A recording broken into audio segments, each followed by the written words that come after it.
Not legend, but routine. In 1498, the canals of Venice still echo with the clatter of oars and the low hum of merchants haggling over peppercorns, not with imagined dragons or heroic trumpets. The world beyond the lagoon is a map of broken promises and half-finished contracts, where a storm-slicked galley can be as unforgiving as a magistrate's decree. You are not a conqueror sweeping continents. You are a man whose hands are raw from rope, whose breath is scented with the salty bite of the Adriatic, and whose mind drifts toward a rumor that a Portuguese fleet has already slipped around the Cape of Good Hope to the shores of Calicut.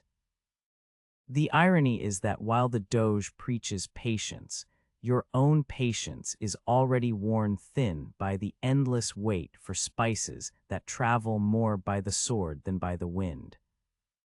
If these calm reflections help steady your evening, feel free to like, share, or simply let the story settle like ash on an old manuscript. I welcome a quiet comment. Perhaps you, too, have a favorite corner of an ancient city or a nighttime thought that refuses to fade. Now let a dim lantern flicker, the fire crackle low, and your footsteps follow the winding alleys toward the first page of this nighttime chronicle. The night has settled over the Sestiere like a thick, damp blanket, the air heavy with the scent of drying fish that hangs from the stalls like a lingering perfume of the sea.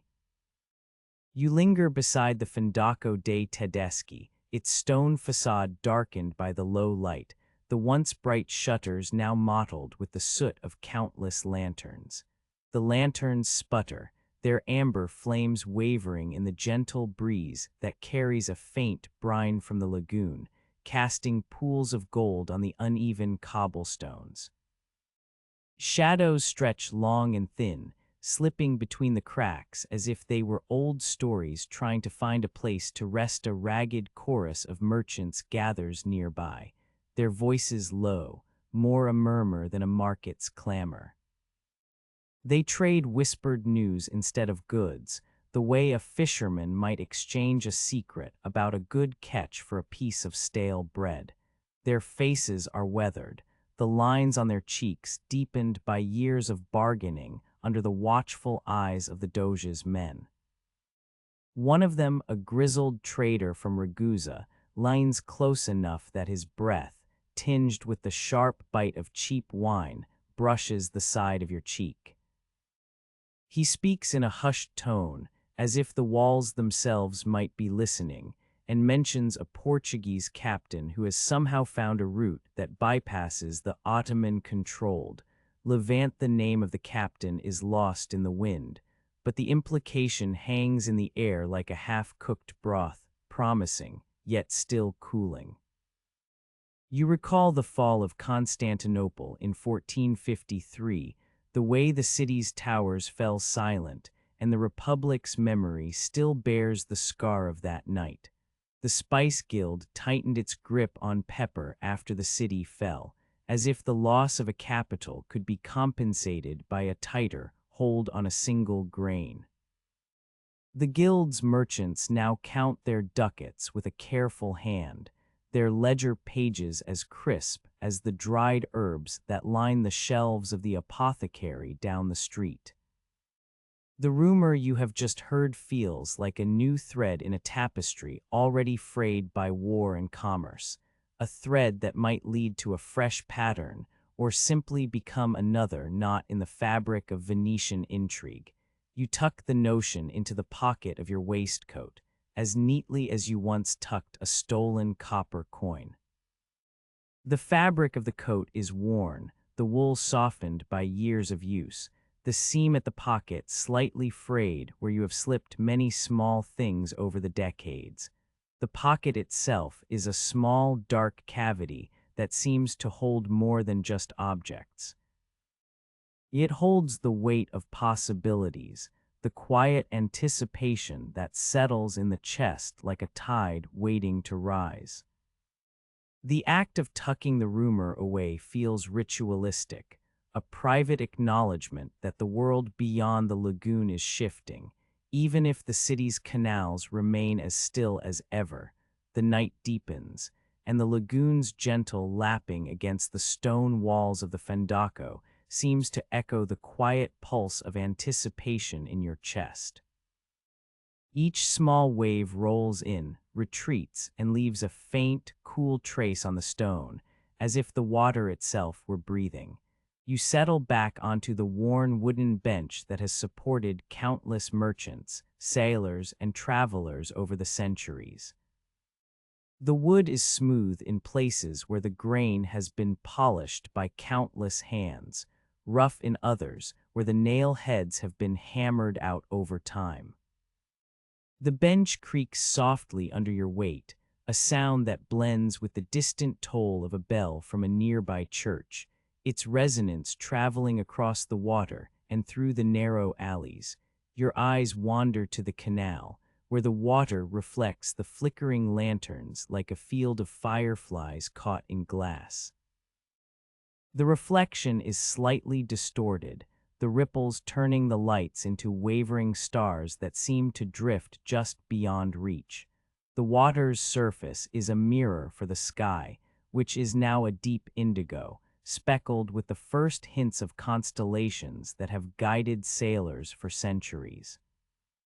You think of the brass compass that hangs in your study, its needle forever seeking north, yet often pointing to the unknown. The compass, like the rumor, is a tool that promises direction while reminding you of the inherent uncertainty of any journey a distant gondola glides silently past, its oar dipping into the water with a measured rhythm that matches the beating of your heart. The gondolier, cloaked in a dark coat, does not look back, his face hidden beneath a wide-brimmed hat. He is a familiar figure, a part of the city's living tapestry, yet his presence feels like a reminder that life continues its course regardless of the whispers that circulate in the night. The gondola's lantern casts a soft halo on the water, a small beacon in the darkness that seems to say, "We move forward, even when the path is unclear." You notice a small, cracked tile near the bench, its glaze faded to a pale blue, the pattern of its design barely discernible. It once may have been part of a grand mosaic, perhaps depicting a scene of triumph or a mythic sea monster, now reduced to a fragment that the foot traffic has worn smooth. The tile's imperfection is a quiet metaphor for the city itself, beautiful, resilient, yet marked by the wear of time and the weight of history. You let your fingers brush the cool stone, feeling the subtle chill that rises from the ground, a reminder that beneath the surface of every bustling market and grand palace lies a foundation of stone and earth that holds everything together. A stray cat, its fur matted and its eyes bright, pads silently across the cobbles, pausing to sniff the air near the bench. It looks up at you with a gaze that seems to understand more than it should, as if it, too, has heard the rumor of the Portuguese captain and the new route around the Cape of Good Hope. The cat flicks its tail, a small, almost imperceptible movement, then disappears into a shadowed doorway, leaving behind only the faint scent of the sea and the soft echo of its paws. The night air carries a faint, lingering smell of incense from a nearby chapel, mingling with the fish and the salt. The incense is a mixture of frankincense and myrrh, its smoke curling upward in thin, ghostly ribbons that rise and fade into the darkness. The scent is comforting, a reminder of prayers offered for safe voyages and for the protection of the city's merchants. It is a quiet ritual that has been performed for generations, each breath of incense a silent plea to the saints and to the unseen forces that guide ships through treacherous waters.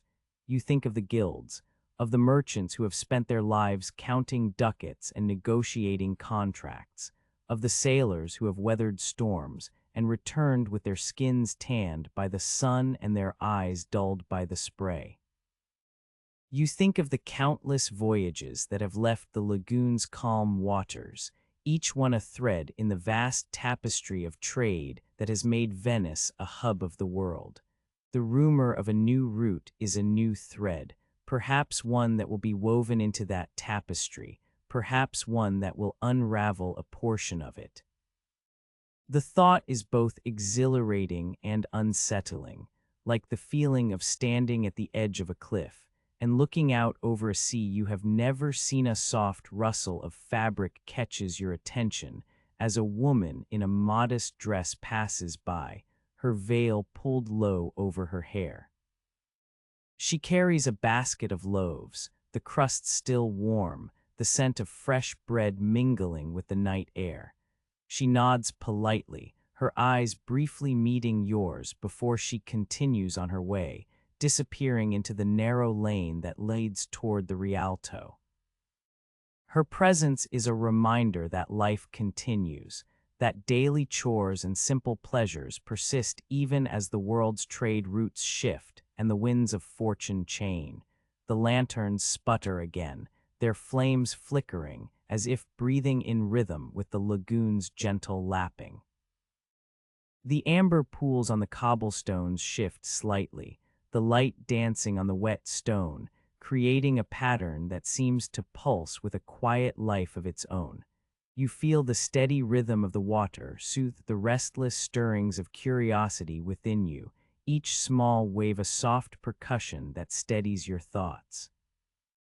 The calm of the canal steadies your mind like a well-tied reef knot, secure and unyielding, yet flexible enough to accommodate the pull of new ideas.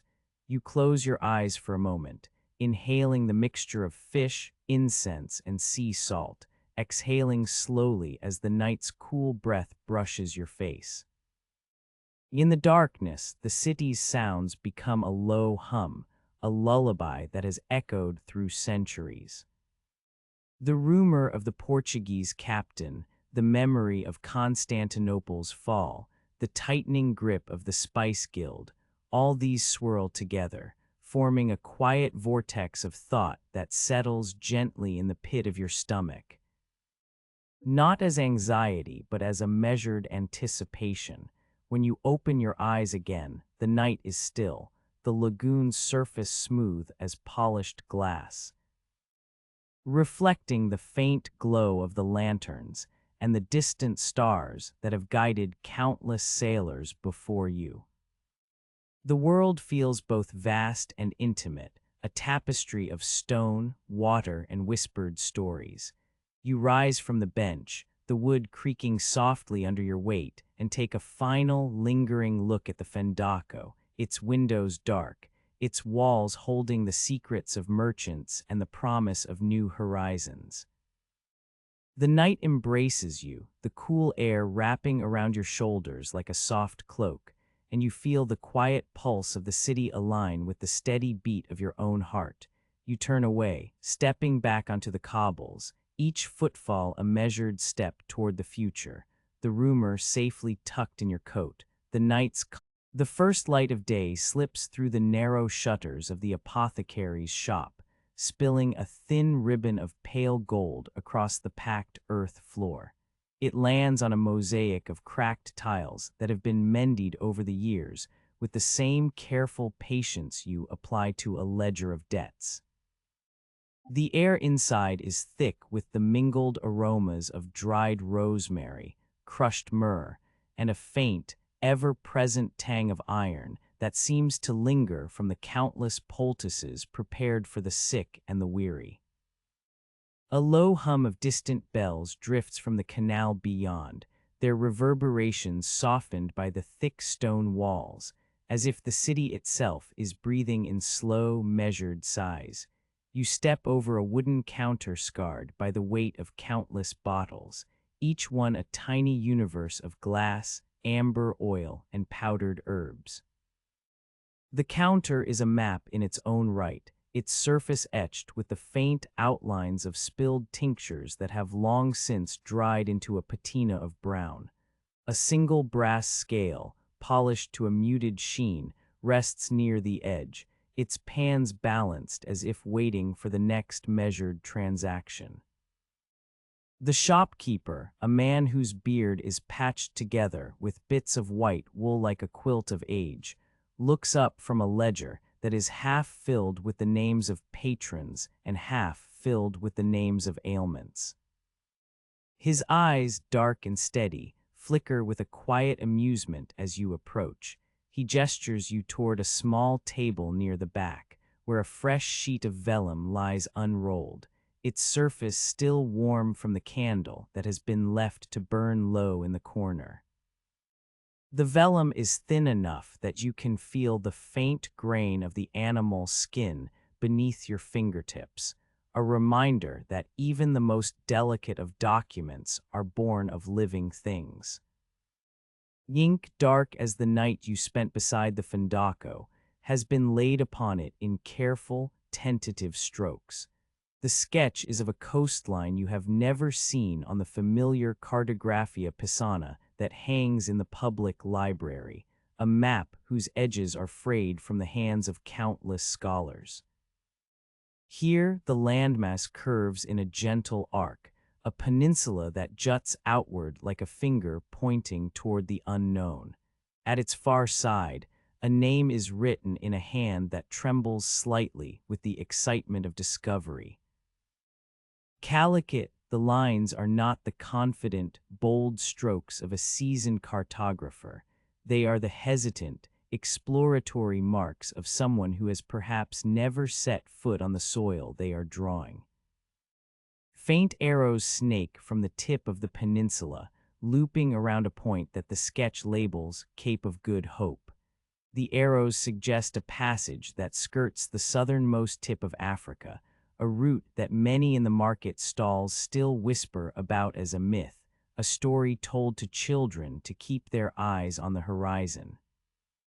The sketch bears a watermark, barely visible unless held up to the dim light, that bears the faint imprint of a Venetian printer's emblem. You recognize it from the few books you have seen in the sestiere of San Marco, a symbol that tells you the press has been active since the 1470s, churning out pages faster than the monks in the monasteries could copy them by hand. The press, you recall, has been a quiet engine of change, its ink spreading ideas like the scent of incense through the narrow alleys of the city. You lean closer, the candlelight flickering across the vellum, and notice the marginalia in a cramped hand, notes that speak of currents, of winds that blow from the southwest, of the monsoon that can turn a calm sea into a raging beast. The apothecaries' patched beard brushes against the edge of the table as he watches you, his expression a mixture of curiosity and a dry, almost resigned humor. "The same herbs that cool a fever," he says, his voice a low murmur that seems to blend with the rustle of dried leaves in a basket, might one day cure the fever of scarcity that haunts the market stalls. He chuckles, a sound that is more a soft exhale than a laugh, and you can't help but feel the irony of it. The very substances that soothe the body are now being considered as potential saviors of the city's purse. You glance around the shop, taking in the orderly chaos that defines it.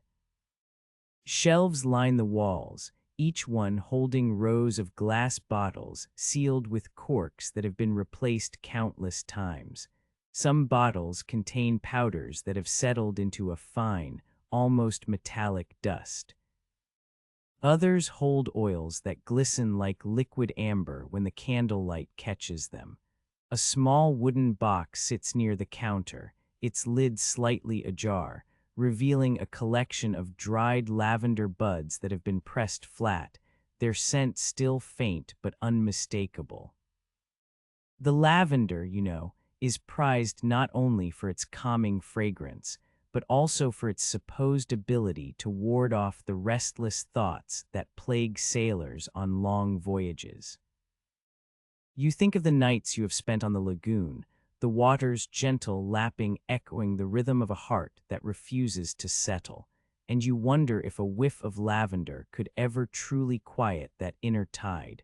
You decide to purchase a small vial of lavender oil, its glass container no larger than a thumb, the liquid inside a pale violet that seems to hold a piece of the evening sky. The apothecary reaches for a wooden drawer, its hinges creaking softly, and pulls out a small wooden box lined with velvet.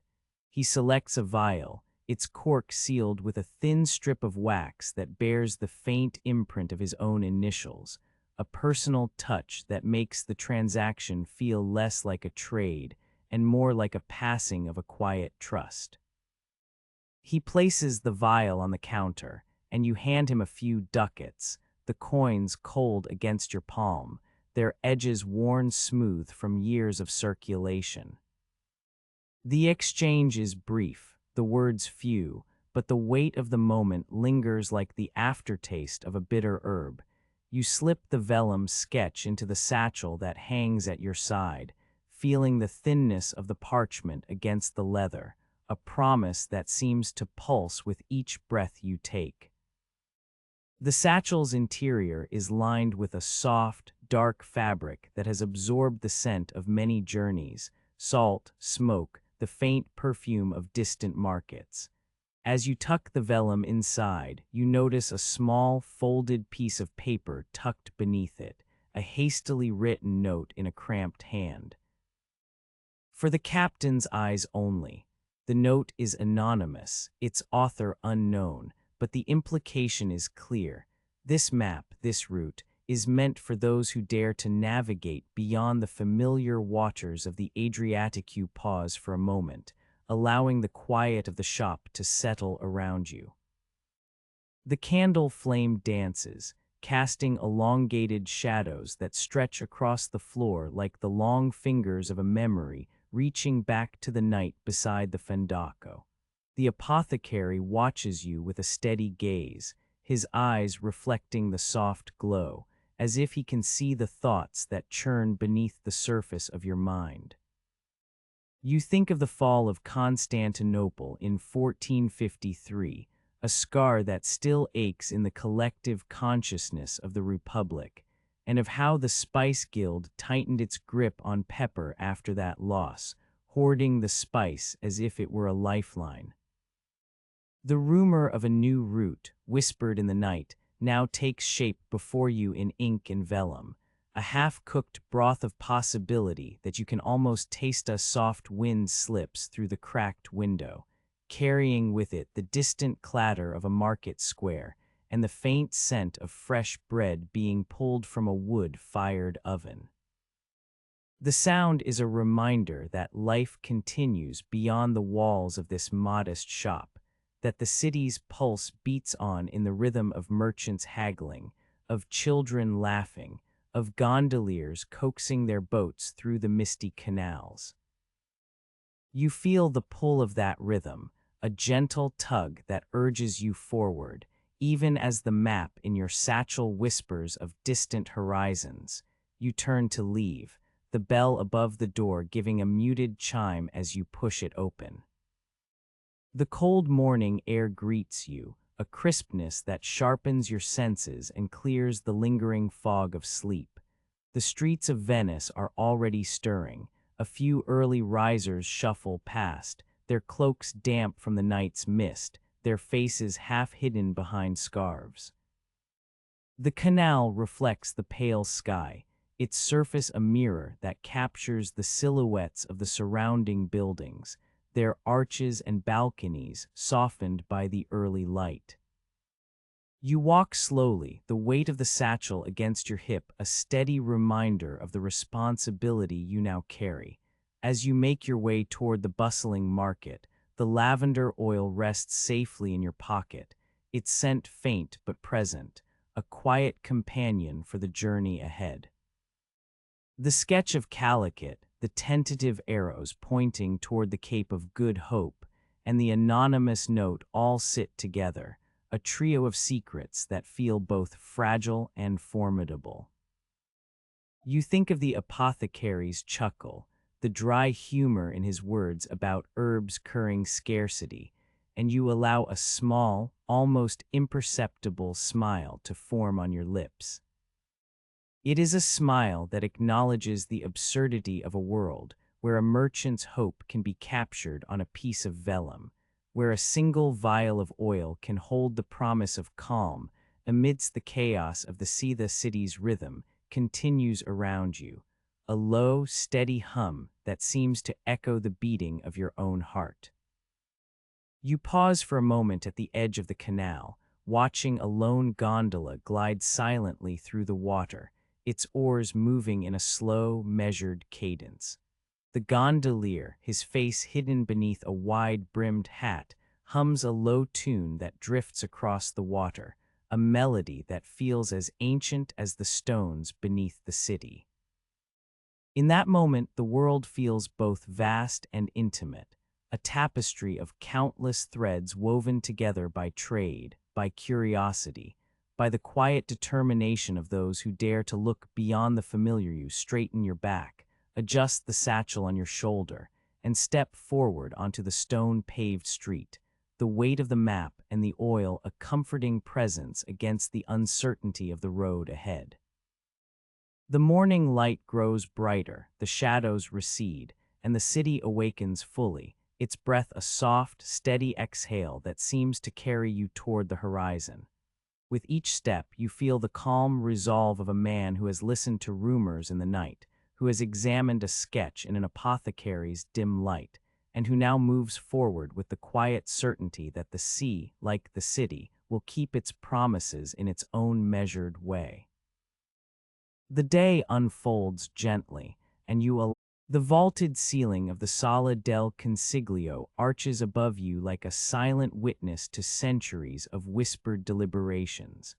Light filters through the high, narrow windows, casting thin shafts of amber that settle on the polished marble floor, dust motes drifting in their wake as if the air itself were holding its breath. The room smells faintly of old stone and the lingering perfume of beeswax candles, their flames guttering in a rhythm that matches the slow ticking of the large iron clock mounted on the far wall. You take a measured step forward, the echo of your boots a soft percussion against the stone, and find a place among the merchants who have gathered here, their faces weathered by salt, sun, and the endless negotiation of Prophet senior merchant rises, his robes bearing the faded, gold-threaded emblem of Saint Mark that has long been the seal of Venice's mercantile authority. He lifts a heavy, leather-bound ledger, its pages thick with the inked accounts of pepper, cinnamon, and cloves that have, for generations, been the lifeblood of the Republic. The numbers are precise, each ducat counted, each weight of spice noted, the margins filled with the careful hand of a scribe who knows that a single misstep could tip the balance of a family's fortune.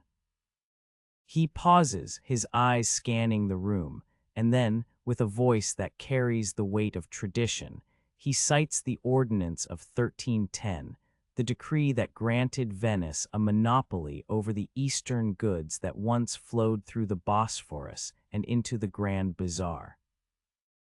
The words hang in the air, a reminder that the city's power has always been measured not just in ships, but in the legal strings that bind trade to the Stata murmur ripples through the council, low and steady, like the tide pulling at a distant shore. You feel the subtle shift in the atmosphere as the senior merchant continues, his tone softening as he mentions the Ottoman navy that now patrols the Bosphorus with a vigilance that makes the traditional sea lanes feel more like a labyrinth of taxes and watchful eyes. The Ottoman galleys, are swift and well-armed, their flags snapping in the wind like the banners of a new power that has risen from the ashes of Constantinople's fall. The mention of the empire's presence brings a faint, dry smile to the corner of your mouth, an ironic acknowledgement that the very city whose walls you once helped defend now controls the waters you once traversed with ease. The conversation turns, as it always does, to the rumor that has been drifting through the market stalls and the narrow alleys of the Sestiere. A younger trader, his hair still bearing the faint sheen of the sea, steps forward. He has just returned from a voyage to Crete, his skin still bronzed by the Mediterranean sun, his eyes bright with the excitement of fresh discovery. He speaks of ships that have rounded the southern tip of Africa, of a passage that skirts the Cape of Good Hope, a point on the map that many still regard as a myth, a phantom line drawn by cartographers who have never set foot on its cliffs. He mentions the year 1498, the date when Vasco da Gama, the Portuguese navigator whose name has become synonymous with daring, reached Calicut, the Pepper King's city on the western coast of India. The name Calicut lands in the room like a distant bell, its resonance both awe-inspiring and unsettling. You watch the younger trader's hands as he gestures, the calloused fingers tracing invisible routes across the air, as if he could map the currents with a mere flick. The other merchants lean in, their brows furrowing, the lines on their faces deepening as they weigh the possibility of a new route against the familiar, if costly, passages through the Levant. Their skepticism is not outright denial but a measured caution, the kind that has kept Venice prosperous for centuries. It is as if the notion of a sea route around the Cape were a distant star, visible, yet out of reach, its light filtered through the haze of uncertainty.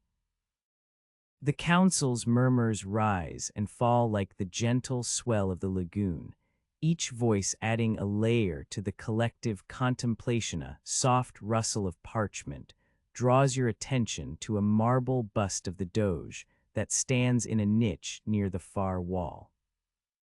Its stern gaze, carved from cold stone, seems to follow the proceedings, a silent reminder that patience is a virtue the Republic holds dear, perhaps more dearly than any cargo. The Doge's eyes, though lifeless, convey a quiet authority that has guided Venice through wars, plagues, and the ever-shifting tides of commerce.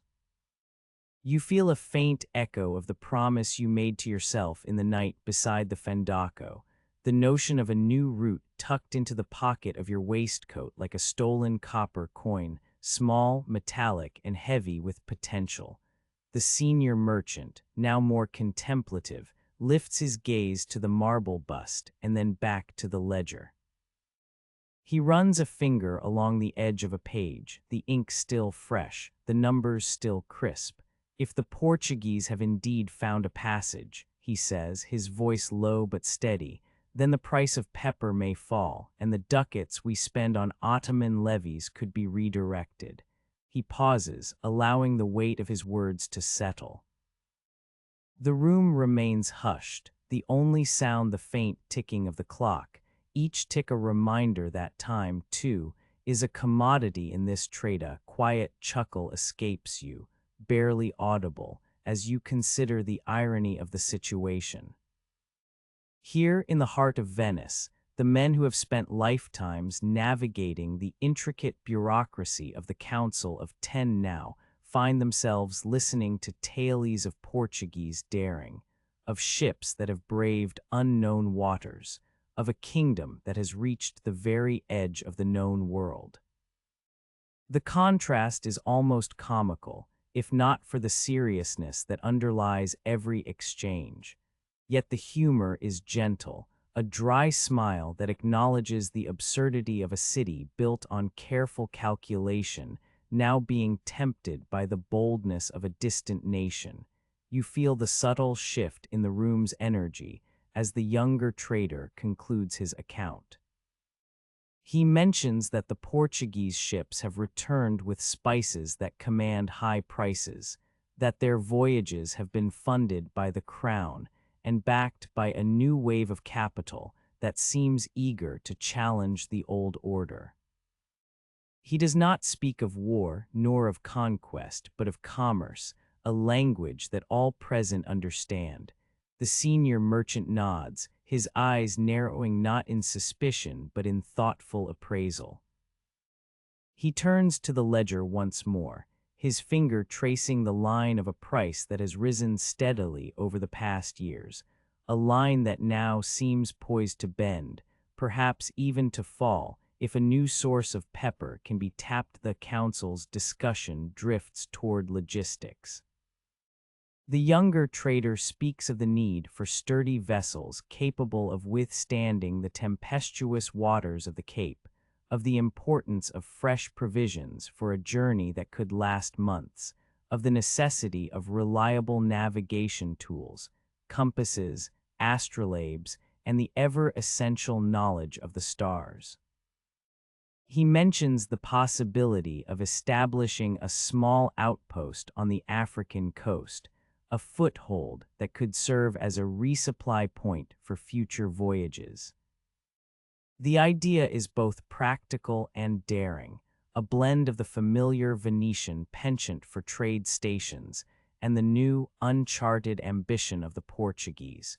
You feel a quiet resolve building within you, a calm certainty that mirrors the steady rhythm of the lagoon's gentle lapping against the city's foundations. The council's deliberations, though measured, are moving toward a decision. The senior merchant finally closes the ledger, the leather cover thudding softly against the marble table. He looks around, his gaze lingering on each face, as if seeking a collective affirmation. "We shall consider," he says, "the merits of this route, the risks it entails, and the potential rewards it may bring to our republic." His words are not a proclamation, but an invitation to think, to weigh, to plan. The meeting begins to dissolve, the merchants rising from their seats, the soft rustle of their cloaks filling the space as they move toward the courtyard. The sun, now lower in the sky, casts long shadows across the marble, the light turning the stone a warm, honeyed hue. As you step out onto the open air, the scent of rosemary from a nearby garden reaches you, a gentle reminder of home, of the familiar herbs that line the windowsills of your own modest dwelling. The courtyard is quiet, the only sound the distant toll of a bell from a nearby church, its tone low and resonant, echoing across the water that lies beyond the city walls.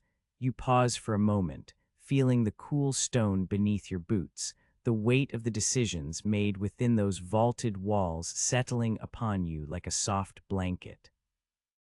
The marble bust of the Doge watches still, its stern gaze now softened by the amber light of the setting sun. The council's murmurs linger in your mind, a low hum that blends with the distant calls of gulls and the faint rustle of leaves. You draw a slow breath, the air carrying the faint taste of salt from the lagoon, the faint perfume of herbs, and the subtle hint of incense that seems to linger from the candles within the council chamber. The day's discussions have left you with a sense of measured anticipation, a calm that steadies the pulse in your chest as the evening settles over Venice. The promise of a new route, the echo of distant voyages, and the familiar rhythm of the city's commerce all converge into a quiet, reflective calm that settles over you like the gentle tide pulling back to reveal the smooth stones beneath. You turn toward the narrow alley that leads back to your home, the lanterns along the canal flickering softly, each flame a small, steady beacon in the growing dusk. The world feels balanced, the past and the future holding hands across the water, and you, in this moment, are simply a quiet observer, breathing in the night's cool air and the afternoon wind carries the salty tang of the Adriatic as you make your way toward the dock, the place where the Serena waits in a half-sleep of timber and rope. The quay stretches beneath a sky that has already begun to bruise at the edges, the light thinning like a well-worn sail. Your boots, still damp from the canal's mist, leave faint prints on the stone, each step a quiet echo of the many journeys that have begun here before you. The dock is a living tableau of labor. Men with calloused hands lift planks, their muscles moving in a rhythm that matches the gentle lapping of water against the hull. The sound is steady, almost musical.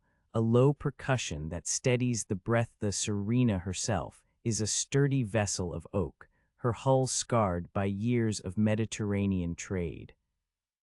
The timbers bear the darkened rings of salt and sun, the grain of the wood still visible beneath the weathered paint. You run a hand over a section of the bow where a previous captain had carved a small figure of St. George, the dragon's tail curled beneath the saint's lance. The carving is modest, the lines softened by time, yet it still holds a quiet authority, as if the saint watches over each voyage with a patient, unhurried gaze.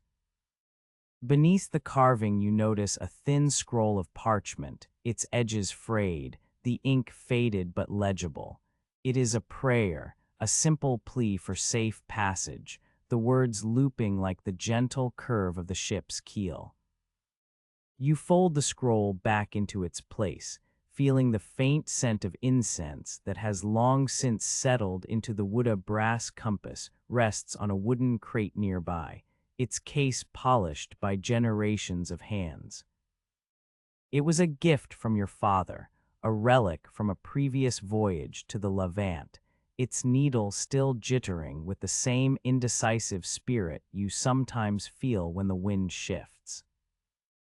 You lift it, feeling the cool metal against your palm, the weight of copper and the memory of distant ports. The compass points steadfastly toward the future, yet its needle trembles, a reminder that even the most trusted tools can be unsettled by unseen currents. You tuck it back into the crate, the sound of the lid closing a soft thud that blends with the distant clang of a hammer. The dockworkers are a chorus of muted activity. A carpenter, his forearms marked with fresh splinters, leans over a workbench, his eyes narrowed as he measures a new plank. The wood is fresh, the grain still bright, a contrast to the weathered hull of the Serena. He mutters to himself about the proper angle for a joint, his voice low enough that only the nearest apprentice can hear. The apprentice, a boy with a shock of dark hair, nods solemnly, his hands already stained with sawdust. Their conversation drifts toward the price of pine versus oak, a practical concern that feels oddly poetic when set against the larger ambitions of trade and empire.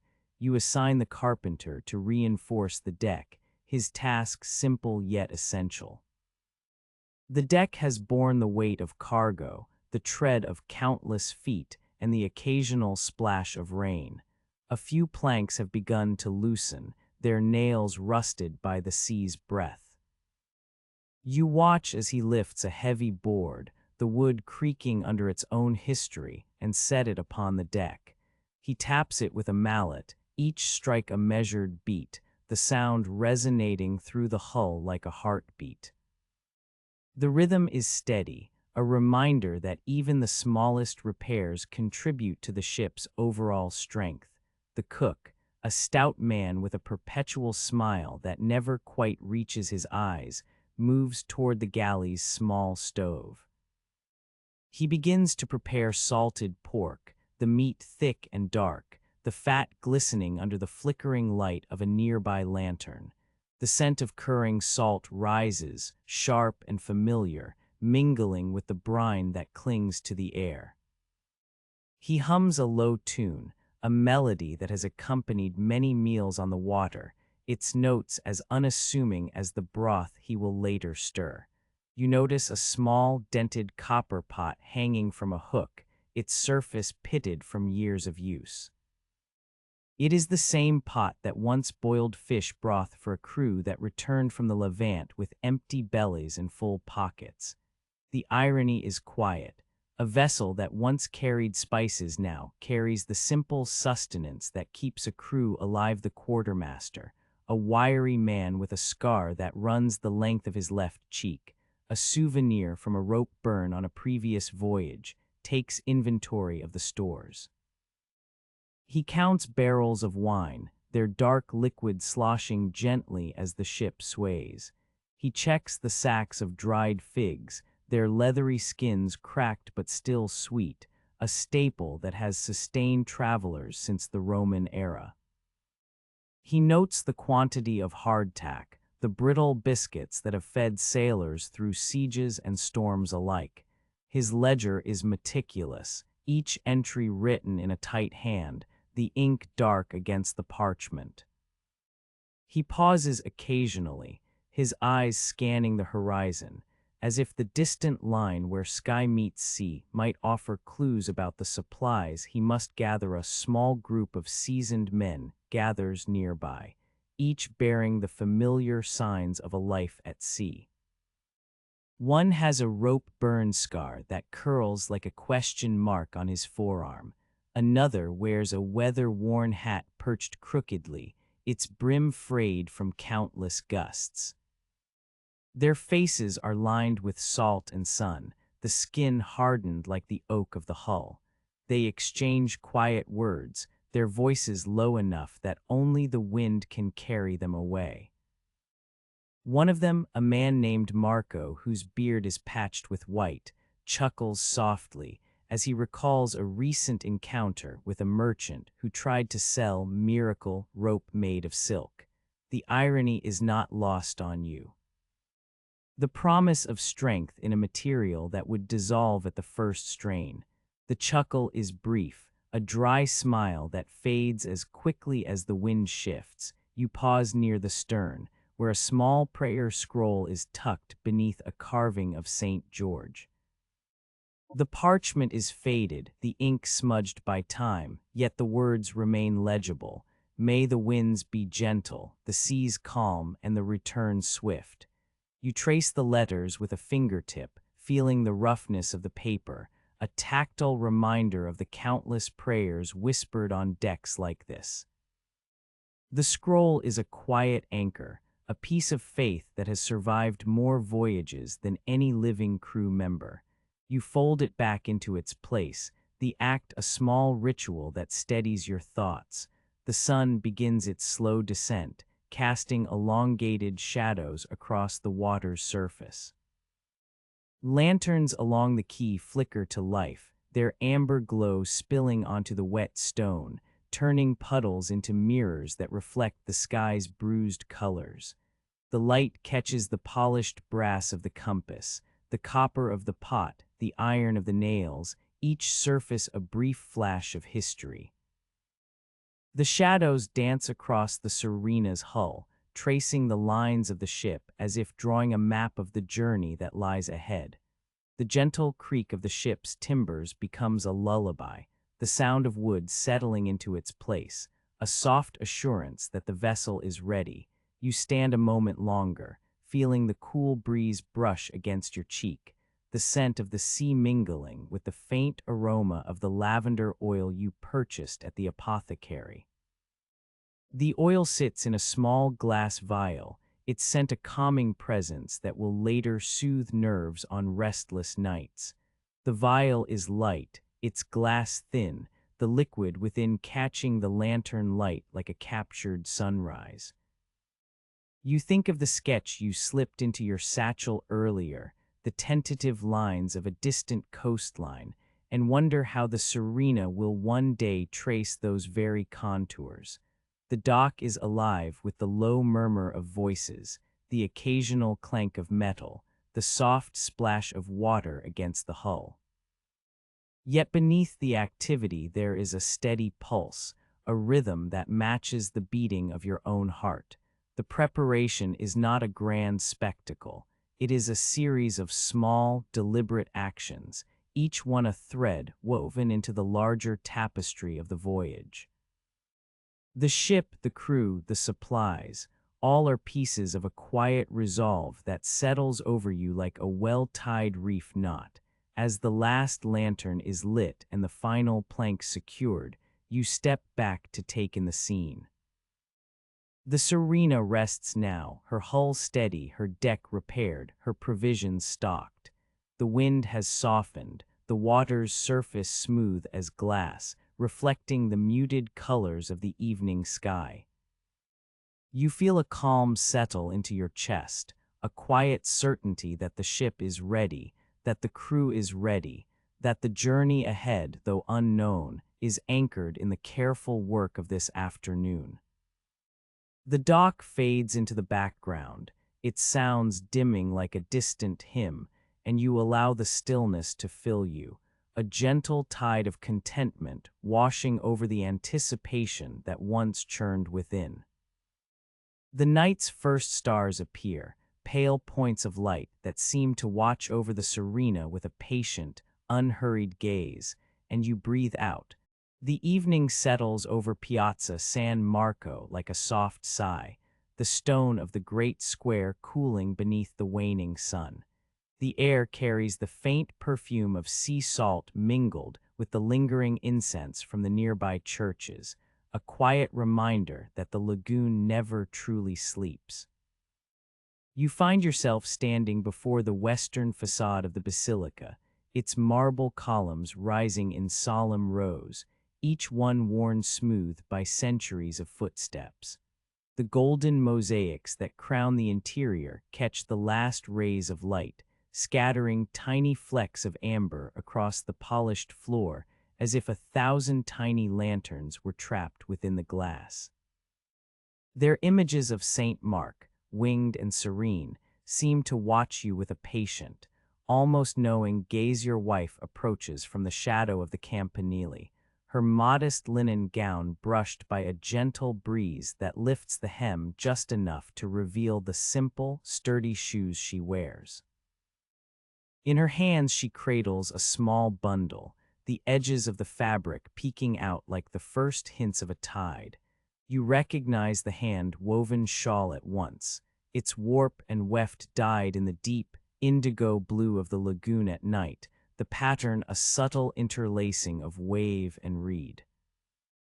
She slips the shawl over your shoulders, the wool soft against the cool air, its weight a quiet promise that the city's embrace will travel with you even when the distance grows.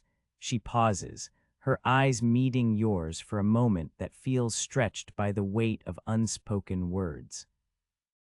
A brief, weary smile passes between you, the kind that has been rehearsed in countless departures and returns, each one a small ceremony of hope and anxiety. In the space between the smile and the next breath, you sense the irony of the ritual. The same shawl that will keep you warm on the deck of the Serena also marks the moment you step away from the bustling market stalls, from the familiar clatter of glassware and the low murmur of merchants haggling over spices. It is not a departure for fame or conquest. It is a measured venture, a calculated risk taken by a man whose life has always been measured in ducats and cargo. She reaches into the bundle and produces a small bronze amulet, its surface darkened by age, yet still catching the light with a faint, dignified gleam. The winged lion of Venice, symbol of the Republic, guardian of its fortunes, stares back at you, its wings spread as if ready to take flight. You feel the cool metal against your palm, the weight of the amulet a tangible reminder of home, of the canals that wind through the city like veins, of the countless prayers whispered beneath the arches of the basilica. She presses it into your hand with a gentle firmness, her fingers lingering just long enough to convey a silent benediction. The amulet will sit against your chest, close to the heart, a small talisman against the uncertainties that lie beyond the horizon. A child darts past, his small feet pattering on the stone as he clutches a wooden toy ship. The vessel, painted a bright, almost garish red, squeaks softly with each step, its prow pointing stubbornly toward the water as if it, too, dreams of voyages. The sight draws a faint chuckle from you, a dry, understated amusement at the way the future repeats itself in miniature form. The child's laughter rings out, a bright note that briefly lifts the weight of the evening, then fades into the ambient hum of the square around you. The piazza continues its quiet choreography. The bronze statues of the winged lion stand sentinel, their eyes fixed on the distant water, while the gentle murmur of the crowd swells and recedes like a tide. A distant choir lifts a hymn from the basilica, the voices resonating through the arches, their cadence slow and measured, matching the rhythm of your own breathing. The occasional clink of a glass, perhaps a merchant toasting a successful trade, adds a metallic sparkle to the soundscape, a reminder that life in Venice is a tapestry woven from both solemnity and celebration. You turn toward the canal that runs alongside the square, its water darkening as night approaches. The lanterns that line the water's edge flicker to life, their amber glow reflected in the gentle ripples, creating a pathway of light that seems to beckon the Sirena toward its berth. The gondola that will carry you to the ship's pier waits patiently, its sleek hull gliding silently in the still water, the oarsmen's oars resting at their sides like sleeping serpents. The scene is familiar, a ritual performed countless times before, yet each iteration carries its own quiet gravity. Your wife steps closer, her breath forming a faint mist in the cooling air. She lifts the shawl once more, smoothing it over your shoulders, her fingers lingering on the wool as if to imprint a final trace of warmth. She whispers a few words, soft, almost inaudible, perhaps a prayer to Saint Mark, perhaps a simple promise to wait for your return. The words dissolve into the night, carried away by the gentle breeze that rustles the leaves of the nearby potted plants, their shadows dancing on the stone. The child, now a few steps behind, pauses to look up at you, his eyes wide with curiosity. He holds out the wooden ship, offering it as a token, a symbolic gesture that feels both earnest and naive. You accept it with a quiet nod, the red paint smudging slightly against your palm, a small reminder that even the grandest voyages begin with simple beginnings. The child's mother, a woman in a dark veil, pulls him gently away, her expression a mixture of pride and concern, as if she knows the weight of the world that now rests on your shoulders. The evening deepens, the sky turning a deep indigo, the first stars beginning to pierce the veil of night. The basilica's dome glows faintly in the distance, its silhouette a dark crown against the heavens. The bells of San Marco begin to toll, their low, resonant tones reverberating through the stone, each strike a measured beat that seems to count down the moments before you step onto the gondola. The sound is steady, almost meditative, a reminder that time in Venice moves with a deliberate, unhurried pace. You lift the bronze amulet once more, feeling its cool surface against your skin, the winged lion's eyes reflecting the dim light. The weight of it is reassuring, a small anchor that ties you to the city's enduring spirit. You glance at your wife one last time, her profile illuminated by the lantern's glow, the lines of her face softened by the night's gentle light. In that instant, the world feels both vast and intimate, the distance between the piazza and the open sea bridged by the thin thread of shared understanding. The gondola's oars dip silently into the water, the motion smooth and rhythmic, each pull a quiet echo of the heartbeats that have guided countless Venetians across the lagoon. The boat glides forward, the water parting gently around its hull, the lanterns along the canal flickering like fireflies caught in a glass jar. As you settle onto the bench within the gondola, the wooden seat warm from the day's sun, you feel the subtle sway of the vessel, a motion that mirrors the steady pulse of your own breath. The canal's edge passes by in a blur of stone and shadow, the arches of bridges casting elongated silhouettes that seem to stretch toward the horizon. The scent of the lagoon, a mixture of brine and the faint perfume of nearby gardens, fills the air, mingling with the lingering aroma of the lavender oil you carry. A small vial tucked into your satchel, it sent a quiet promise of calm for the nights ahead. The gentle lapping of water against the gondola's sides creates a soft, repetitive rhythm, a lullaby that steadies the mind. You think of the Serena waiting at the pier, its sturdy oak hull bathed in the lantern light, the crew already preparing for the voyage. The ship's prow, adorned with the carving of St. George, will soon be your companion across the open ocean, its timbers bearing the marks of countless journeys.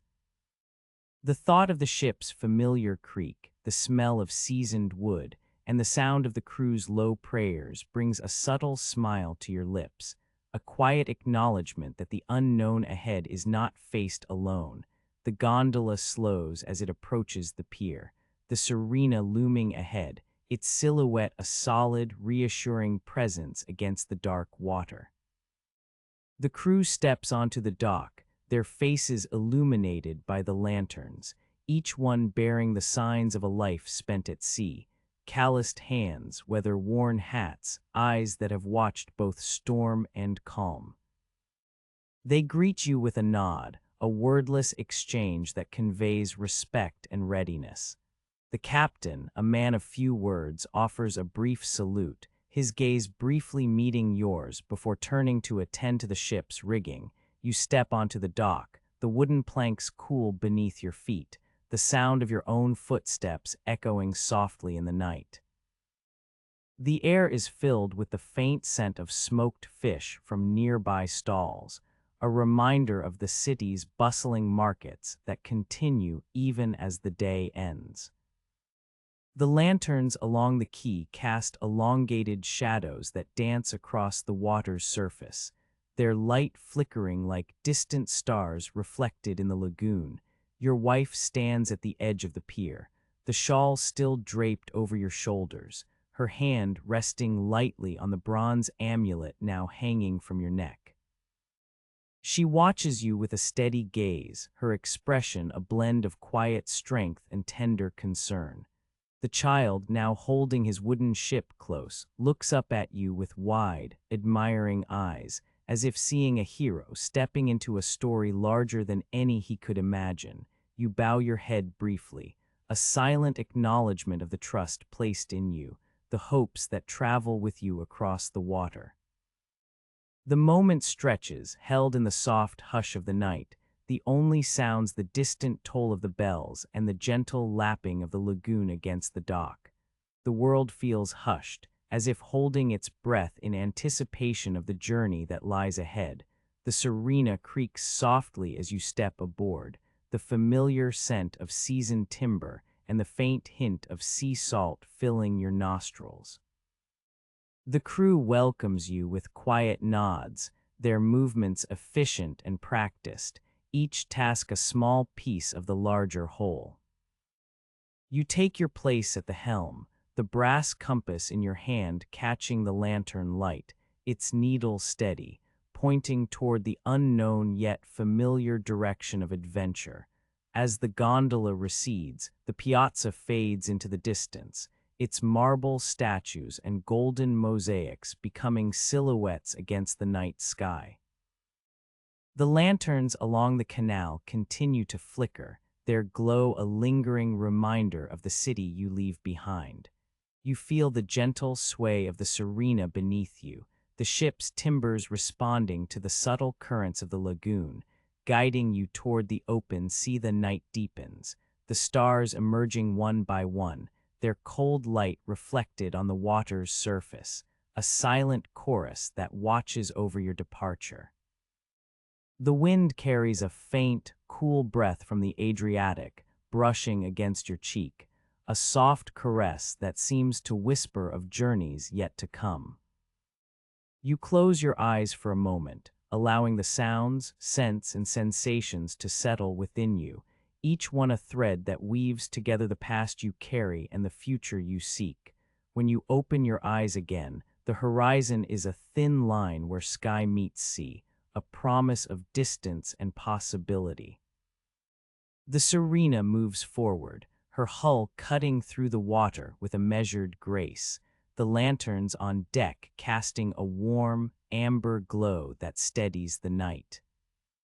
You feel the quiet resolve settle within you, a calm that mirrors the steady rhythm of the waves, a gentle affirmation that the path ahead, though uncertain, is one you walk with purpose, and a heart anchored to home the world around you breathes in a slow, measured tempo, the night's hush wrapping the ship like a soft blanket.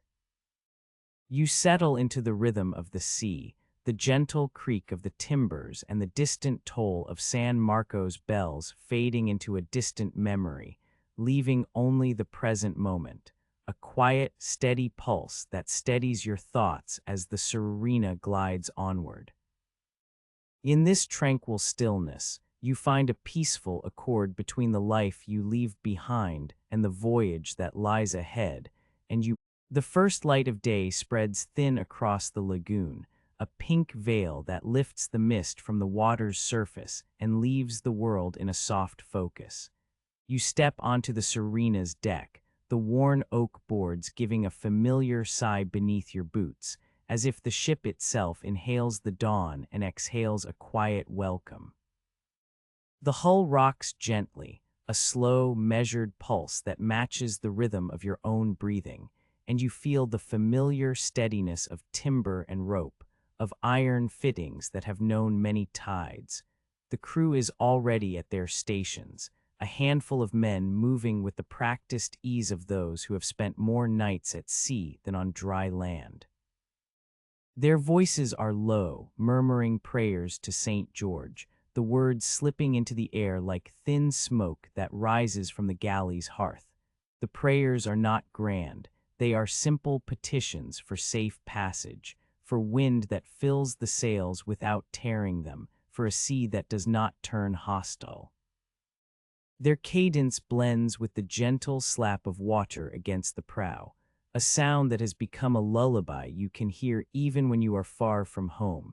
You lift the lanterns from their brass brackets, the glass panes catching the first rays of sun and trembling like tiny constellations caught in a jar.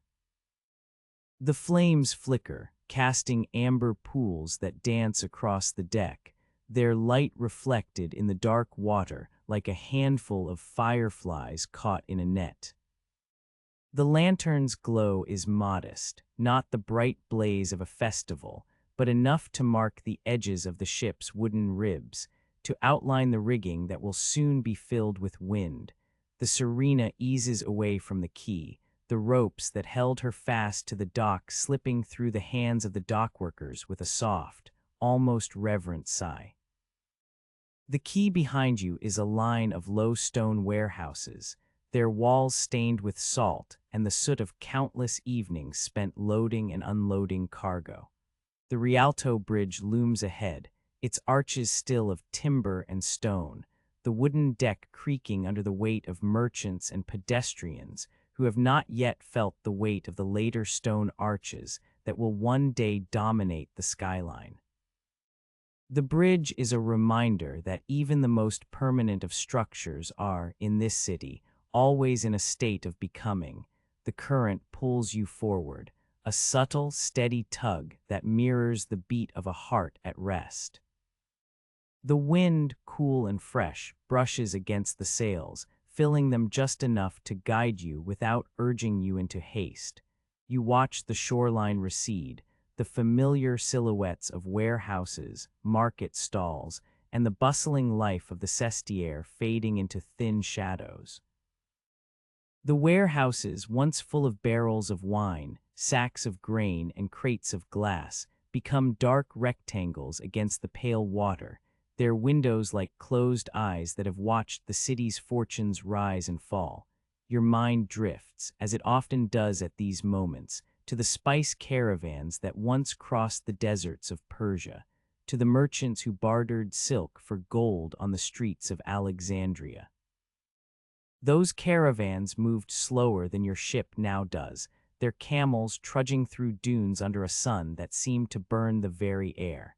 Yet the scent of those distant markets, cinnamon, cloves, pepper, still lingers in the memory of Venice, in the spice jars that line the shelves of the Rialto's merchants, in the faint, lingering aroma that clings to the wooden beams of the Serena. The thought of those distant bazaars feels both ancient and immediate, as if the spices themselves travel with the wind, riding on the same currents that now fill your sails. A small tin sits in the galley, its lid slightly ajar, releasing a faint perfume of incense that you had taken from the apothecaries' shop weeks before. The incense is a blend of frankincense and myrrh, a reminder of the prayers you whispered before setting out, a quiet ritual that steadied your hands when you first learned to tie knots. The scent mingles with the salty tang of the sea, creating a subtle perfume that is neither wholly sweet nor entirely briny, but something in between, a scent that feels like home and adventure at once. The Serena glides farther from the shore, the water's surface turning from a mirror to a soft, rolling expanse. The creak of the timber under the strain of the wind is a low, steady note, a sound that settles into your bones like a mantra. The rhythm of the ship's movement is predictable, each sway a reminder that the sea, while vast and unknowable, also follows patterns that can be learned and respected. You find yourself matching your breath to the ship's motion, inhaling as the hull rises, exhaling as it falls, a simple meditation that steadies the mind. The sunrise deepens, spreading gold across the sky in a slow, deliberate sweep. The light catches the water in thin ribbons, each one a line of liquid fire that seems to stretch toward the horizon. The sky's color shifts from pink to amber, then to a pale, almost hesitant blue, as if the day is waking slowly, reluctant to leave the comfort of night. The world settles into a gentle, hopeful rhythm, the kind of rhythm that feels like a promise kept, a promise that the day will bring its own small mercies, its own quiet gifts. You glance at the brass compass that hangs from a leather strap across your chest. Its needle quivers ever so slightly, as if uncertain of which direction to point, a small reminder that even the most trusted tools have their doubts. The compass was a gift from your father, a man who once navigated the Levant's waters with a steady hand and a keen eye. The metal feels cool against your palm, its weight a comforting counterpoint to the warm air that brushes your face. You think of the compass's needle as a metaphor for the choices you have made, for the routes you have taken, both on the sea and in life. Your satchel rests against the side of the deck, its contents shifting gently with each roll of the ship. Inside, the vellum sketch of Calicut lies folded, its faint lines a reminder of the new route that has been whispered about in the Fendaco and the council chambers. Beside it, the dispatch from Lisbon, sealed with crimson wax, rests like a small, heavy secret. The weight of those papers presses against the leather, a tangible reminder of the world's shifting trade winds, of the competition that now stretches from the Cape of Good Hope to the markets of the East. The crew moves with a quiet efficiency. The cook, a broad-shouldered man with a scar across his cheek, tends to a pot of broth that simmers over a small fire, the scent of boiled vegetables and salted pork rising in thin wisps. The carpenter checks the rigging, his hands moving over the ropes with the same care he once gave to a child's wooden toy. The quartermaster tallies the stores, his eyes flicking over the barrels of wine, the sacks of dried figs, the crates of salted pork, each item a small piece of the journey's sustenance. Their actions are not grand. They are the small, necessary motions that keep a ship afloat, that keep a crew alive. A gull circles above, its white wings cutting through the cool morning air, its cry a brief, sharp note that fades quickly into the larger soundscape of water and wind. The gull's flight is a reminder of the freedom that the sea offers, a freedom that is tempered by the knowledge that the same wind can turn against you in an instant. The bird's presence is a small, almost ironic comment on the nature of travel. The creature that seems to belong nowhere, yet finds a place in every sky it crosses. The distant bells of San Marco's Campanile toll softly, their sound traveling across the water, a low, resonant hum that seems to mark the passage of time itself. The bells are a reminder that even as you move farther from the city's marble facades and bustling piazzas, the rhythm of Venice continues, a heartbeat that you carry with you in the quiet moments between the creak of the hull and the whisper of the wind. You feel the sun's warmth on your shoulders, a gentle heat that seeps through the thin linen of your shirt, that settles into the muscles of your back and shoulders. The light is not harsh. It is a soft illumination that makes the wood grain of the deck glow with a honeyed sheen. The warmth spreads, loosening the stiffness that has settled in your joints from the night's sleep, easing you into a state of relaxed alertness. The sea, now fully awake, rolls in gentle swells that push the Serena forward with a steady, unhurried pace. Each wave is a soft whisper, a reminder that the ocean is a living thing, breathing in and out, rising and falling in a pattern older than any city's walls. The water's surface reflects the sky, a mirror that captures the clouds as they drift lazily, their edges softened by the sun's light. The horizon is a thin line, a seam where the world seems to hold its breath, waiting for the next moment to unfold. You think of the old maps that once lined the walls of the apothecaries' shop, their ink faded but still bearing the names of places you have only dreamed of. Those maps were once the only windows to distant lands, their parchment edges curled with age, their borders filled with sea monsters and decorative roses. Now, the world feels less distant, the lines on those maps echoing the routes you now trace with the Serena's bow. The irony is gentle. The same curiosity that drove merchants to fill the Fandaco with whispered rumors now drives you to follow those whispers across the open water. A soft breeze carries a faint scent of lavender from the vial you keep in your pocket, the oil you purchased in the apothecary.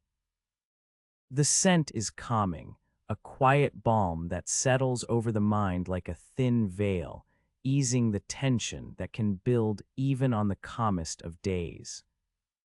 You uncork the tiny bottle, a few drops falling onto the palm of your hand, the oil spreading a pale purple hue across your skin, its fragrance mingling with the sea's brine and the wood's natural scent. The Serena continues its course, the sails catching the wind just enough to keep her moving, not so much as to strain the rigging. The canvas flutters, a soft, rhythmic sound that blends with the creak of the hull and the distant call of a gull. The ship's motion is a lullaby, each sway a note in a composition that has no beginning and no end, a piece that is as much about the silence between the sounds as it is about the sounds themselves. You pause for a moment, leaning against the rail, feeling the cool metal of the railing beneath your palm. The water laps at the hull in a steady, soothing rhythm, each lap a reminder that the sea is both a barrier and a bridge, a place where the past and future meet in the present moment. The thought settles like a stone dropped into a still pond, the ripples spreading outward, touching every part of the ship, every thought in your mind. The day moves forward, the sun climbing higher, the sky brightening, the shadows on deck shortening. The crew continues their tasks, their movements a quiet choreography that has been rehearsed countless times. The cook stirs the broth, the carpenter checks the knots, the quartermaster records the supplies. Their voices are low, their words few, each one a small contribution to the larger whole, each one a thread in the fabric of the voyage. As the Serena cuts through the water, you feel a sense of quiet resolve settle within you, a calm that is not the absence of uncertainty but the acceptance of it. The sea will change, the wind will shift, the horizon will recede and return, but the ship, the crew, the purpose that guided you from the Fandaco to this moment remains steady. The world beyond Venice holds both danger and wonder, yet the rhythm of the ship, the steady beat of the waves, and the soft glow of the lanterns together create a sanctuary that feels as solid as any stone wall in the city. The sunrise now hangs fully in the sky, a golden disk that bathes the deck in a warm, amber light. The light catches the edges of the Serena's wooden planks, turning them to a soft, honeyed hue, and the shadows retreat into the corners of the ship, leaving the space open and calm. You close your eyes for a brief instant, feeling the sun's heat on your face, the wind's caress on your skin, the gentle rocking of the hull beneath you, and you allow the moment to settle, a quiet, steady breath that carries you forward. In the stillness, the world seems to hold its breath with you, and you in turn. The sky had been a clear, pale blue when the Serena left the lagoon, the water beneath her calm as the surface of a polished marble basin. By the time the sun rose to its highest point, the wind had gathered a little more bite, as if the Adriatic itself were testing the patience of the men who dared to cut through it. You felt the change before the clouds appeared, a subtle shift in the scent of the sea, a faint metallic tang that hinted at rain, a whisper of humidity that clung to the linen of your shirt. The crew, accustomed to such moods, adjusted the sails with a practiced ease, their hands moving in the same rhythm that had guided the Serena through countless passages between the islands of the archipelago. It was not long before the horizon darkened, a swath of low, bruised clouds rolling in from the west like a great, unrolled scroll. The first drops fell in a fine, almost indifferent drizzle, pattering against the deck in a pattern that reminded you of the soft tapping of a monk's quill on parchment. The rain quickly grew heavier, turning the deck into a slick, reflective surface that caught the lantern's amber glow and threw it back in trembling shards. The wind, now a fierce, unrelenting force, began to howl through the rigging, its voice a low, mournful chant that seemed to echo the ancient songs sung by fishermen on the shore of your home city. The storm's fury was not sudden. It arrived as a gradual crescendo, each gust adding weight to the canvas, each wave swelling a little more than the last. The Serena rose and fell with the sea's breathing, her hull groaning in a deep, resonant tone that reminded you of the cathedral bells of San Marco when they toll in the early hours of the morning, solemn, measured, and inevitable. You stood at the bow, feeling the spray sting your cheeks, the cold water seeping through the seams of your boots and soaking the wool of your waistcoat. The deck beneath your feet was a mosaic of wet wood, the grain darkened by the rain, the iron fittings slick with salt. The crew worked with a quiet urgency, their voices low, their prayers muttered under breath.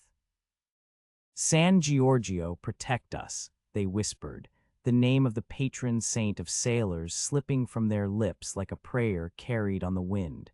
You could see the tension in their shoulders, the way their hands tightened around the ropes, the way their eyes flicked to the horizon as if trying to gauge the storm's will. The mainsail, a massive expanse of canvas, strained against the wind. It seems creaking as if the very fibers were pleading for relief. You ordered the topsail to be lowered, the crew obeying with a synchronized motion that seemed almost choreographed, each man moving as part of a larger, unseen pattern dot. It was in the midst of this ordered chaos that the rope, an old, weathered hemp line that had served the Serena for many voyages, gave way. The snap was sharp, a crack that cut through the roar of the wind like a blade through silk. The sudden release sent a jolt through the rigging, a violent ripple that traveled up the mast and down the deck. The rope, now a flailing serpent, struck your forearm with a force that made the muscles in your upper arm tense and then collapse. The impact was immediate. A thin line of bright red blood welled up, stark against the sun-browned skin of your forearm, the contrast as vivid as the red of a merchant's ledger ink. For a heartbeat you stood frozen, the world narrowing to the point of pain, the sound of the storm receding to a low, distant murmur. Then instinctively you reached for the nearest thing, a coarse linen cloth that had been hanging from the galley's pantry door, still smelling faintly of fresh bread dough and the yeasty warmth of the morning's bake. The cloth was rough, its fibers thick and uneven, the kind of material that had once been used to wipe the sweat from a mason's brow or to dry the hands of a baker after kneading dough.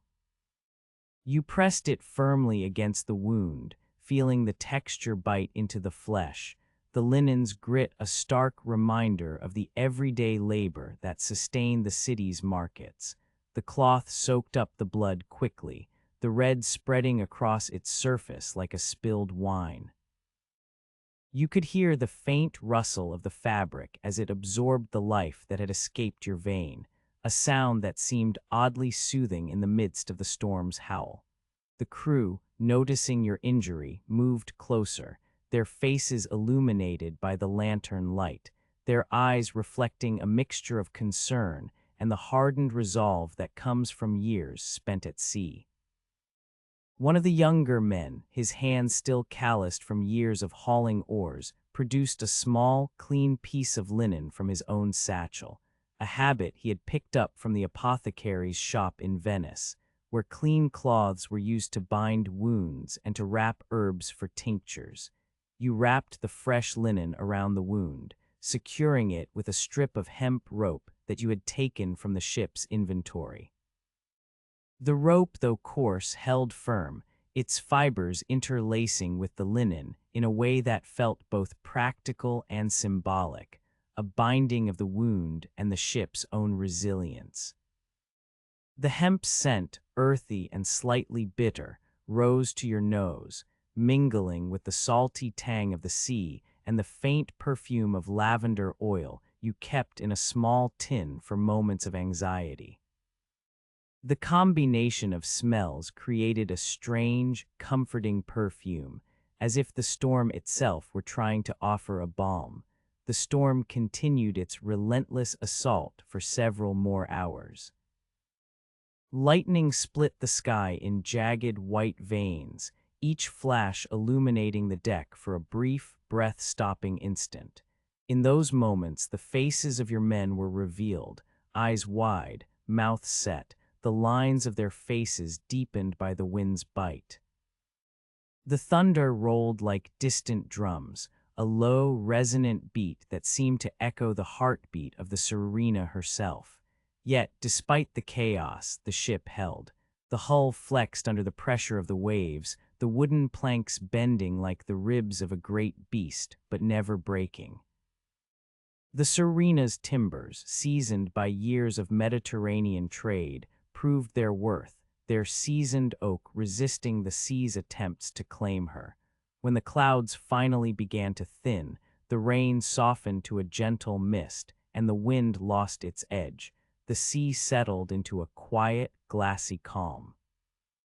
The storm's departure was as unceremonious as its arrival. The clouds drifted away like a tired crowd leaving a market square, leaving behind a sky washed clean, the sun breaking through in soft, golden shafts that painted the deck in a warm, honeyed glow. The water, now a mirror, reflected the sky's new clarity, the distant horizon a thin line of light that seemed to promise safe passage. You tended to your wound once more, the linen now damp but still holding the blood, the hemp strip snug against your skin. The pain had dulled to a throbbing ache, a reminder that the body, like the ship, could be bruised but not broken. You thought of the rope that had snapped, its sudden failure a stark contrast to the steady, predictable rhythm of the Serena's daily life. There was a quiet irony in the way a single, frayed line could cause such a disturbance, much like a merchant's broken promise could unsettle an entire market. Yet the same rope once replaced would once again become a reliable part of the ship's fabric, just as a healed wound would become a scar that tells a story of survival. You stood at the bow, the wind now a gentle caress, the sea's surface smooth as polished stone.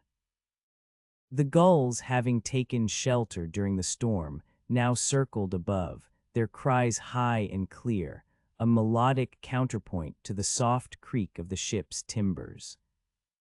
Their wings brushed the air with a soft rustle, a sound that reminded you of the gentle flutter of parchment in the apothecaries' shop back in Venice, where the same quiet rustle had once accompanied the turning of pages and the whisper of ink. The crew gathered around, their faces illuminated by the waning light of the lanterns, their eyes reflecting the calm that had settled over the water. A few of them exchanged quiet words, their voices low, their tones carrying the same measured cadence that had guided them through the storm. You could see the relief in their shoulders, the way they relaxed after the tension of the gale had been released. Their hands, still calloused and scarred, rested on the railings, fingers tracing the grain of the wood as if seeking reassurance from the familiar texture dot in the distance. The outline of the shoreline began to emerge, faint and softened by the lingering mist. The familiar silhouettes of warehouses and market stalls appeared, their roofs low and tiled, the chimneys exhaling thin plumes of smoke that rose like slow, lazy thoughts. The scent of the city spices, fresh bread, the faint perfume of the lagoon, drifted across the water, carried on the gentle breeze that now whispered through the rigging. It was a scent that anchored you, a reminder of home, of the bustling streets of Venice where the Spice Guild's ledgers were kept, where the Council of 10 debated the price of pepper, and where your wife's shawl waited for you at the dock.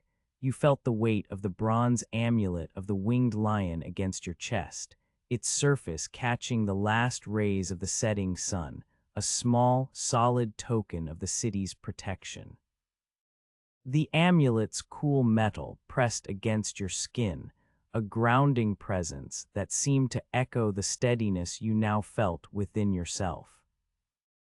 The storm had tested you, had reminded you of the fragility of flesh and rope alike, but it had also reaffirmed the resilience that lay in the heart of every Venetian sailor, an endurance forged by centuries of navigating both sea and commerce. As the Serena continued her course, the water lapping gently against the hull, you allowed yourself a moment of quiet reflection. The wound on your forearm, now bound and bandaged, throbbed softly, a rhythmic reminder of the day's trials. The storm, now a memory, lingered only in the faint scent of rain on the deck and the occasional flash of lightning that still danced on the horizon, far away. You breathed in the salty air, feeling it fill your lungs with a calm, measured rhythm, as steady as the tide, the crew settled back into their tasks, the sound of oars dipping into the water a soft, repetitive cadence. The Serna, the ship's name whispered among the men as a term of endearment, glided forward, her course steady, her purpose clear. The world around you seemed to hold its breath, the sea and sky in a gentle, unhurried dialogue. You felt the quiet resolve settle into your bones, a calm that was not the absence of storm, but the acceptance of its place in the larger journey. In that moment, with the sun dipping low and the horizon painted in hues of amber and rose, you understood that the storm had been a teacher, its harsh lesson wrapped in the soft fabric of a linen cloth, its warning bound in a strip of hemp. The sea's capricious nature was matched by the steady beat of your own heart, each pulse a reminder that even in the face of sudden gusts and snapping ropes, there is a rhythm that can be followed, a calm that can be found. You closed your eyes for a heartbeat, feeling the gentle sway of the Serena beneath you, the faint scent of lavender oil mingling with the sea breeze, the distant call of gulls echoing above. The world seemed to settle into a soft, steady hum, as if the very water were breathing in time with you. With that breath, you let the quiet resolve settle fully, a gentle tide of peace washing over the lingering sting of the wound, over the memory of the storm, and over the promise of the open sea ahead. The night's cool air brushed. The night has settled over the Serena like a soft, dark veil, the sky a deep indigo brushed with the faintest glimmer of distant stars. The deck is quiet now, the clatter of day's labor faded into the gentle sigh of the sea, each wave a muted breath against the hull. A thin mist curls over the water, catching the lantern light and turning it into a trembling halo that drifts lazily above the railings. You stand near the bow, the cool night air brushing the back of your neck, carrying with it the faint scent of brine and the lingering perfume of the lavender oil you keep in a small tin. The oil scent is subtle, a calming note that seems to settle the nerves of the crew as much as it soothes your own thoughts, a reminder of the quiet moments you have promised yourself when the world feels too vast a lone sailor. His face half shadowed by the brim of his cap, approaches you with a folded parcel clutched in his calloused hand. His voice is low, almost a whisper, as if he fears the darkness might carry the words away. "A dispatch from Lisbon," he says, handing you the parchment with reverence that borders on ritual. The seal is unmistakable. A deep red wax, the emblem of the Portuguese crown pressed into it, the imprint still crisp despite the night's chill. You feel the weight of the paper, thin yet heavy with the gravity of the news it bears, and you can almost hear the distant clatter of a Lisbon dockyard, the shouts of merchants, the creak of ships being loaded with spices that have traveled half the world. You break the seal with a careful twist of your thumb, the wax cracking softly, releasing a faint aroma of ink and sea-salted paper.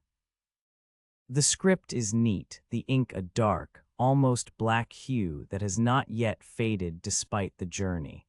The words are few, but each one lands like a pebble dropped into still water. Vasco da Gama has reached Calicut, the Pepper King's city, in the year of our Lord 1498. The sentence is stark, its brevity a testament to the efficiency of the courier who delivered it. You read it twice, allowing the significance to settle. The name of the explorer, the distant city of Calicut, the year, each element is a thread that pulls at the tapestry of your own ambitions, weaving a new pattern that was not there before. Your mind drifts, unspooling the memory of the Treaty of Tordesillas, signed in 1494, that divided the world's oceans between Spain and Portugal with a line drawn on a map no one could see. The treaty was a papal decree, a line of ink that tried to impose order on a sea that knows only currents and storms. You recall the quiet irony of that document. A papal bull attempting to claim ownership of waters that have always belonged to the wind and the tide. It feels almost absurd, a bureaucratic attempt to fence in something inherently free.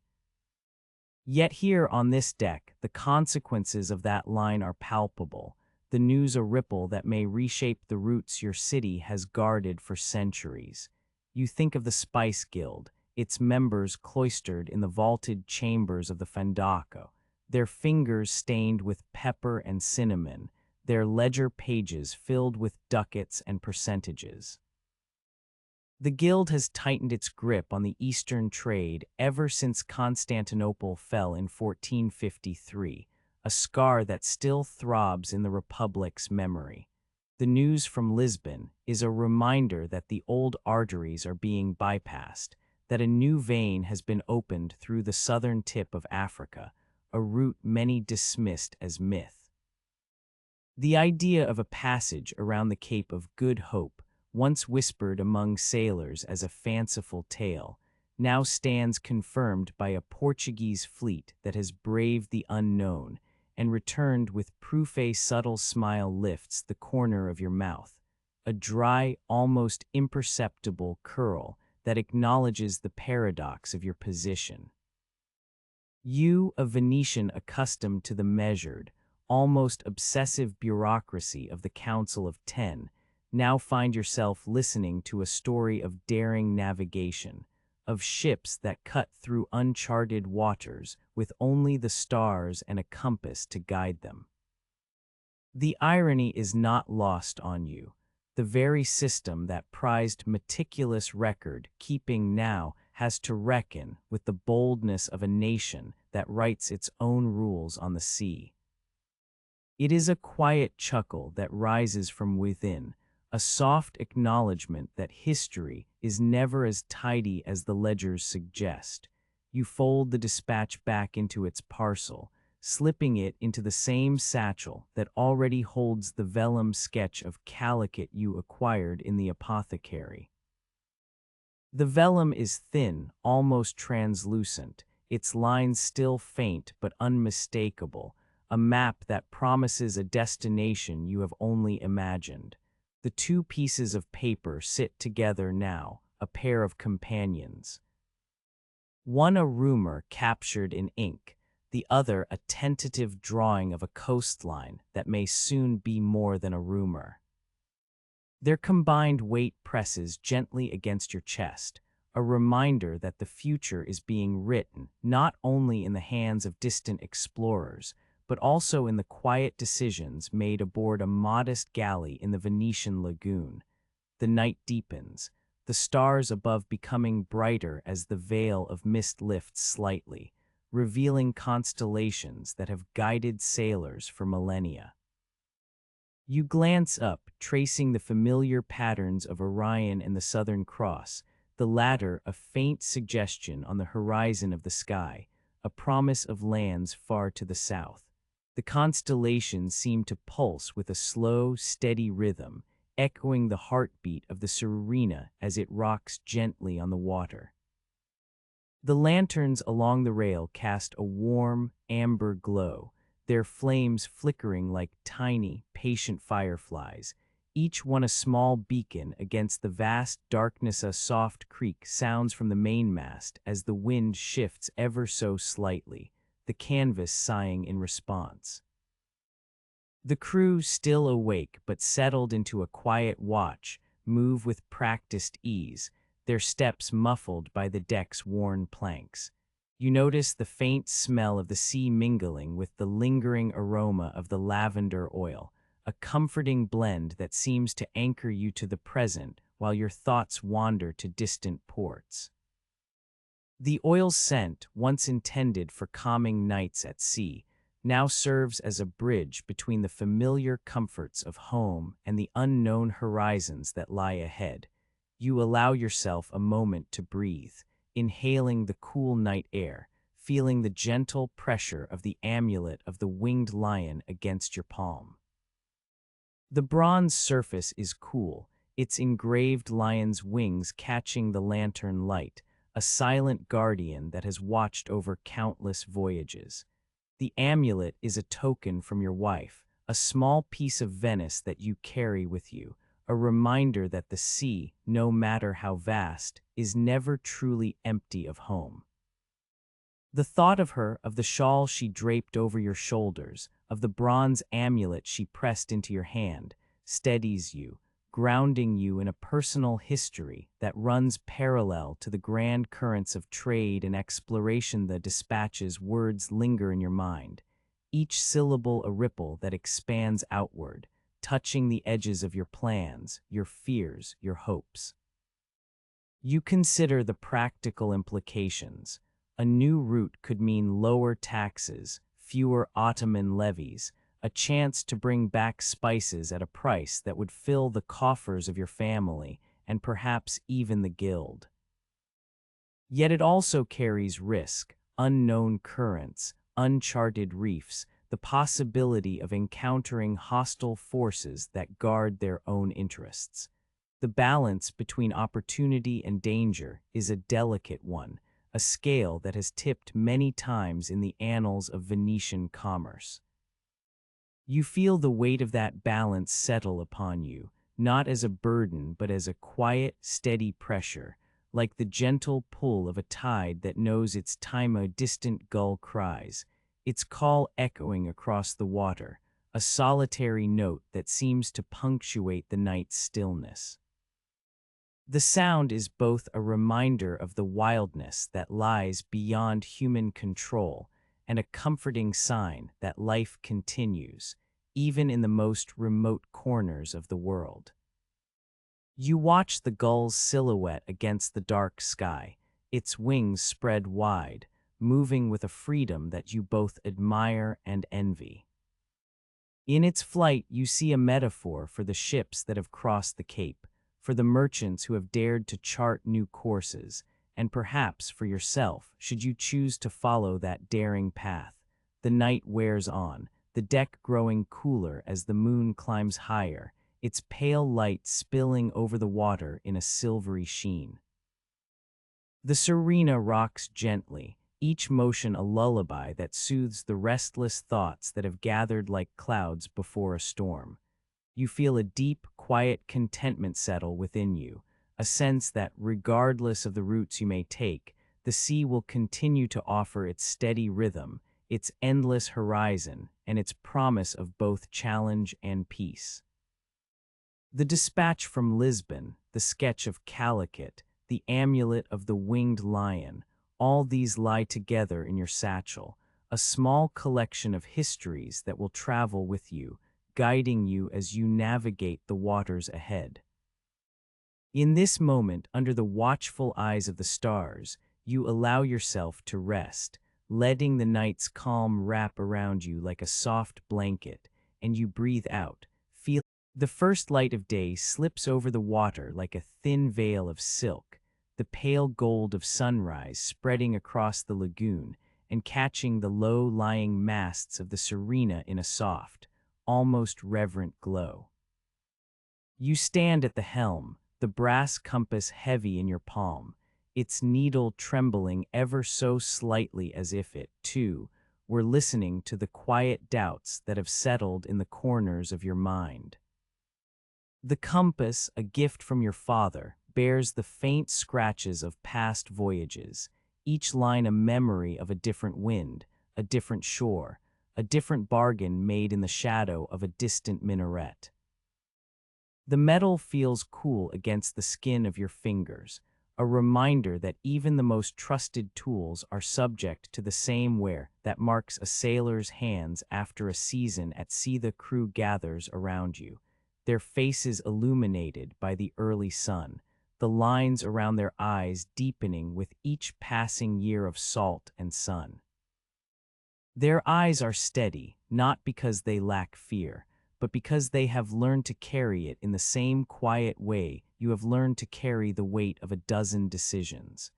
A young oarsman, still bearing the fresh scar of a rope burn on his forearm, looks up at you with a mixture of respect and curiosity. A seasoned carpenter, his beard flecked with gray, nods as if he already knows the answer you are about to give.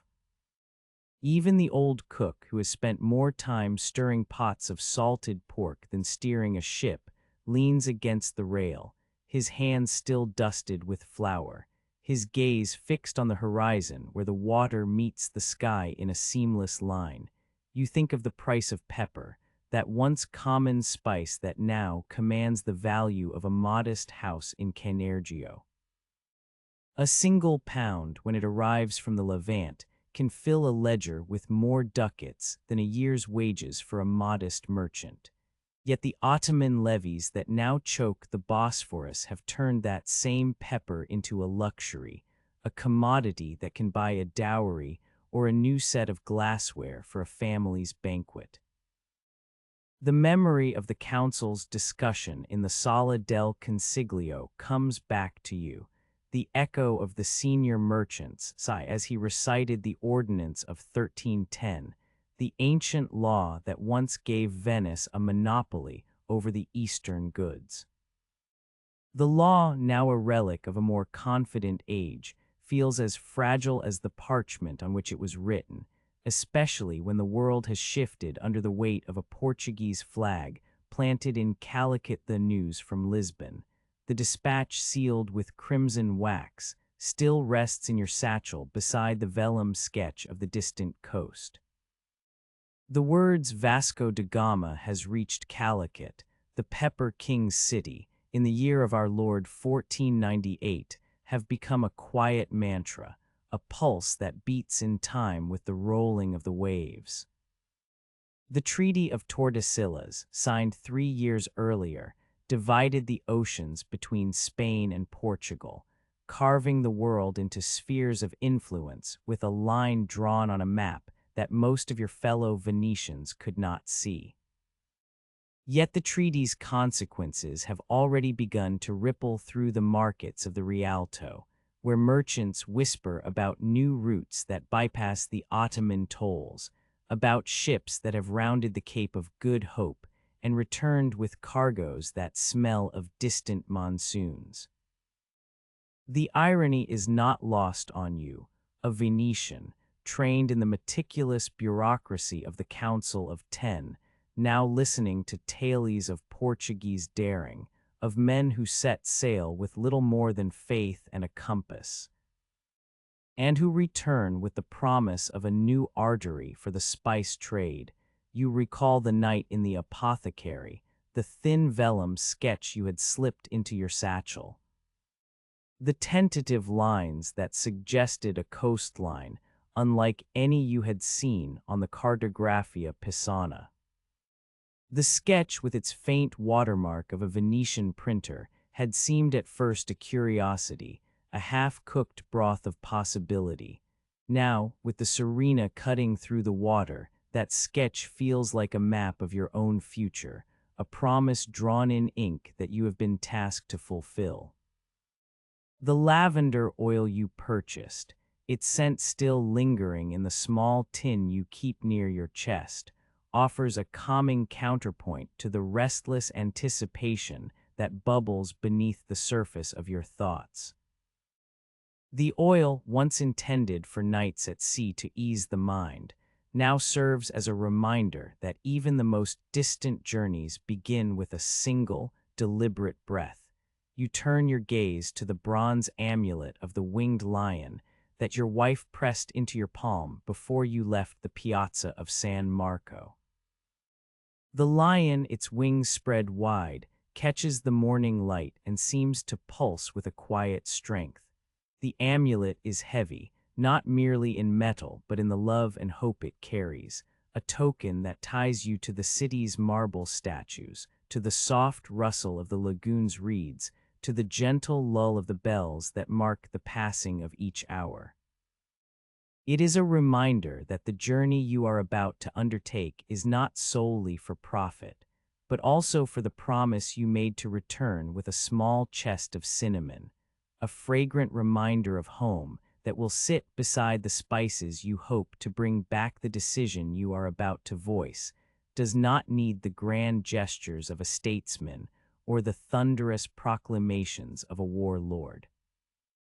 It needs only the steady certainty of a man who has felt the sting of a snapped rope on his forearm, who has pressed coarse linen to a wound, and felt the comforting texture of home in that simple act.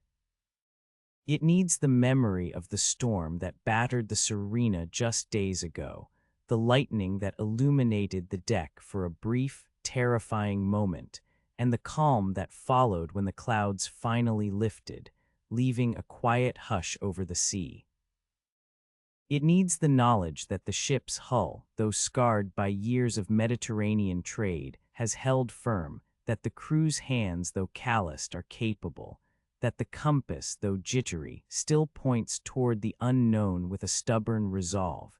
You lift your voice, low and measured, allowing the words to settle into the air like a gentle tide. The spice trade has become a burden, you begin.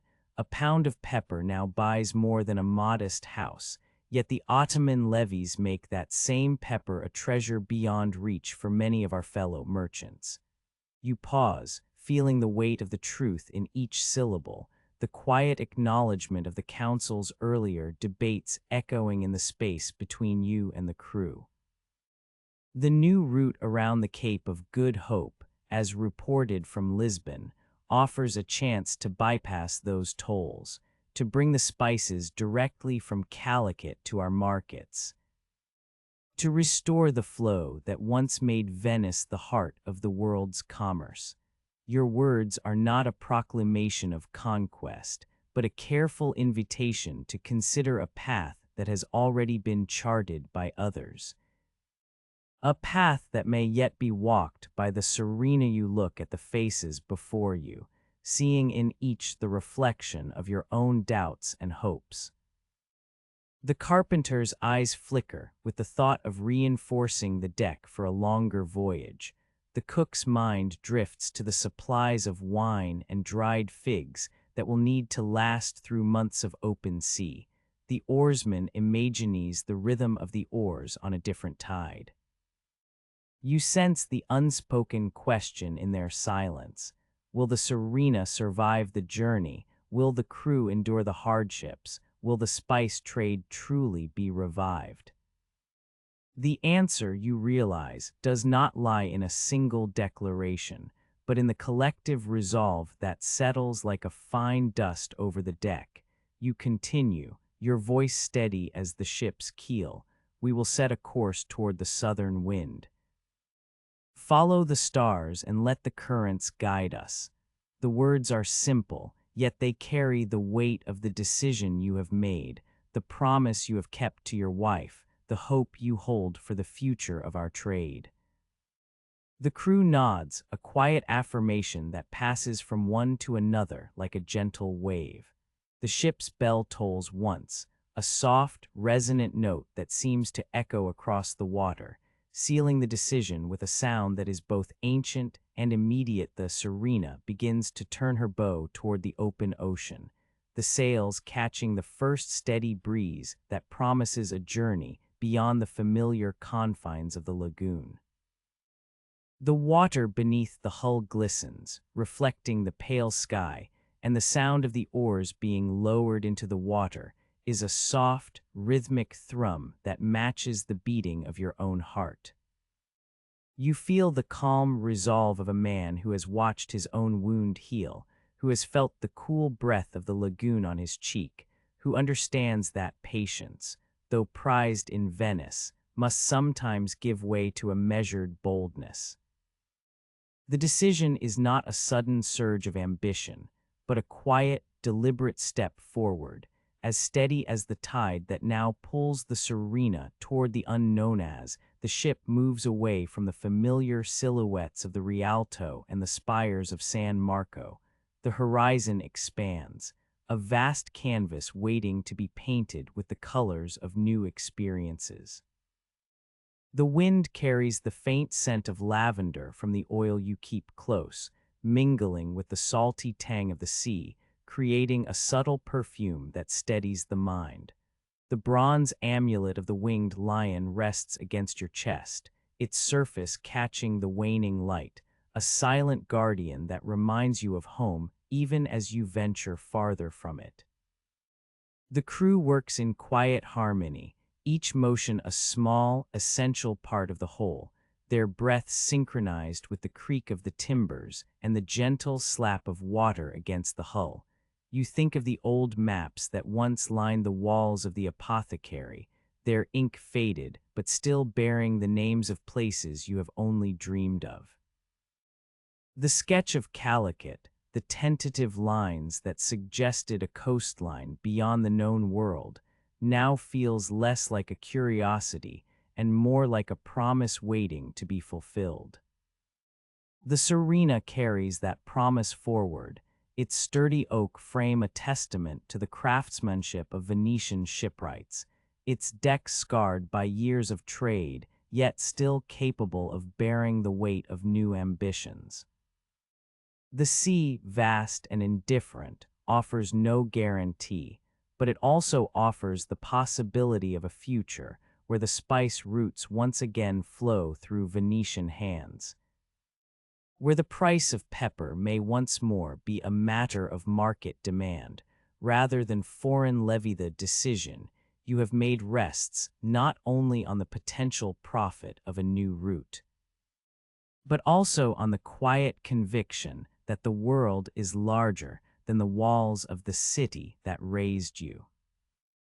It rests on the memory of the storm that tested the Serena and the calm that followed, on the knowledge that the crew's resolve is as steady as the compass's needle, even when the needle wavers.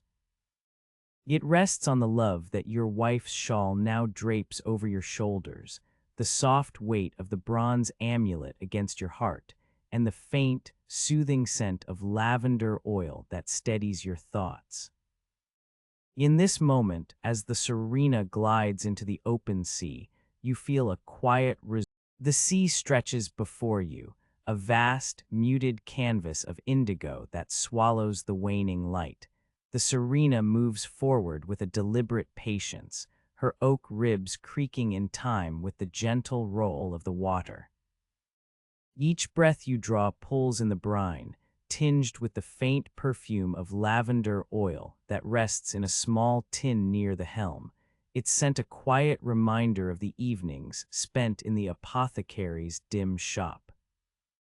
The oil's soothing aroma mingles with the salty tang of the ocean, forming a calm that settles in the hollows of your ribs like a soft sigh. The crew works in a rhythm that has become almost invisible to the eye. The men hoist the mainsail with practiced ease, their hands calloused from years of rope and canvas, the fibers of the hemp rope still bearing the faint imprint of the wound you tended weeks ago. A low chant drifts from the foredeck, a muted prayer to Saint George that rises and falls with the wind, its words barely audible over the whisper of the waves. The prayer is not grand. It is a simple, steady murmur, the kind that has steadied many a Venetian sailor when the horizon seemed endless, and the night unkind. You glance down at the bronze amulet that hangs from a leather cord around your neck. The winged lion of Venice glints faintly in the dimming glow, its wings spread as if poised to take flight. The metal is cool against your skin, a small weight that anchors you to the city you have left behind. The amulet was given to you by your wife on the night you departed from St. Mark's, a token meant to protect you and to remind you of home. Its surface bears the faint scratches of countless handling, each line a silent story of a moment when a hand brushed it in farewell, in hope, in quiet resolve. The water around the Serena is a mirror, reflecting the first stars that pierce the twilight. Their cold light scatters across the surface, creating a lattice of silver that shivers with each gentle swell. The constellations you have learned to read from the brass compass Orion's belt, the southern cross that sailors of the Portuguese have begun to chart, appear as distant, indifferent witnesses to your passage. The compass needle, still a little restless, points steadfastly toward the south, its iron heart humming with the promise of a route that skirts the Cape of Good Hope, a place that on many maps remains a vague suggestion. A curve of ink that hints at an oceanic passage rather than a solid land. You think of the vellum sketch you stole from the apothecaries' counter. The one that showed a coastline labeled Calicut on a peninsula that seemed to curl away from the familiar seas. The drawing is now folded carefully in your satchel, its edges softened by the wear of the journey. The faint watermark of the Venetian printer still shows through the parchment, a reminder that even in the quiet of a cramped shop, the city's press has been churning out knowledge faster than the monks of old could copy it. The sketch has become a compass of its own, guiding your thoughts as much as the brass instrument in your hand. The Serena's hull, scarred by years of trade across the Mediterranean, now bears the marks of this new venture. The oak planks, darkened by salt and sun, creak softly as the ship cuts through the water, each grown a low, familiar note in the symphony of the sea.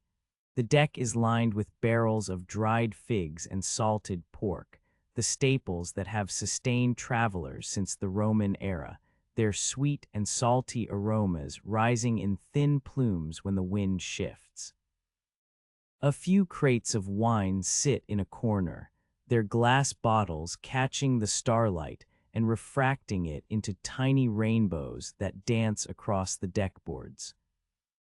The scent of the wine is faint, but it adds a subtle warmth to the night air, a reminder of the convivial gatherings that once filled the taverns of the Sestiere of Canergio.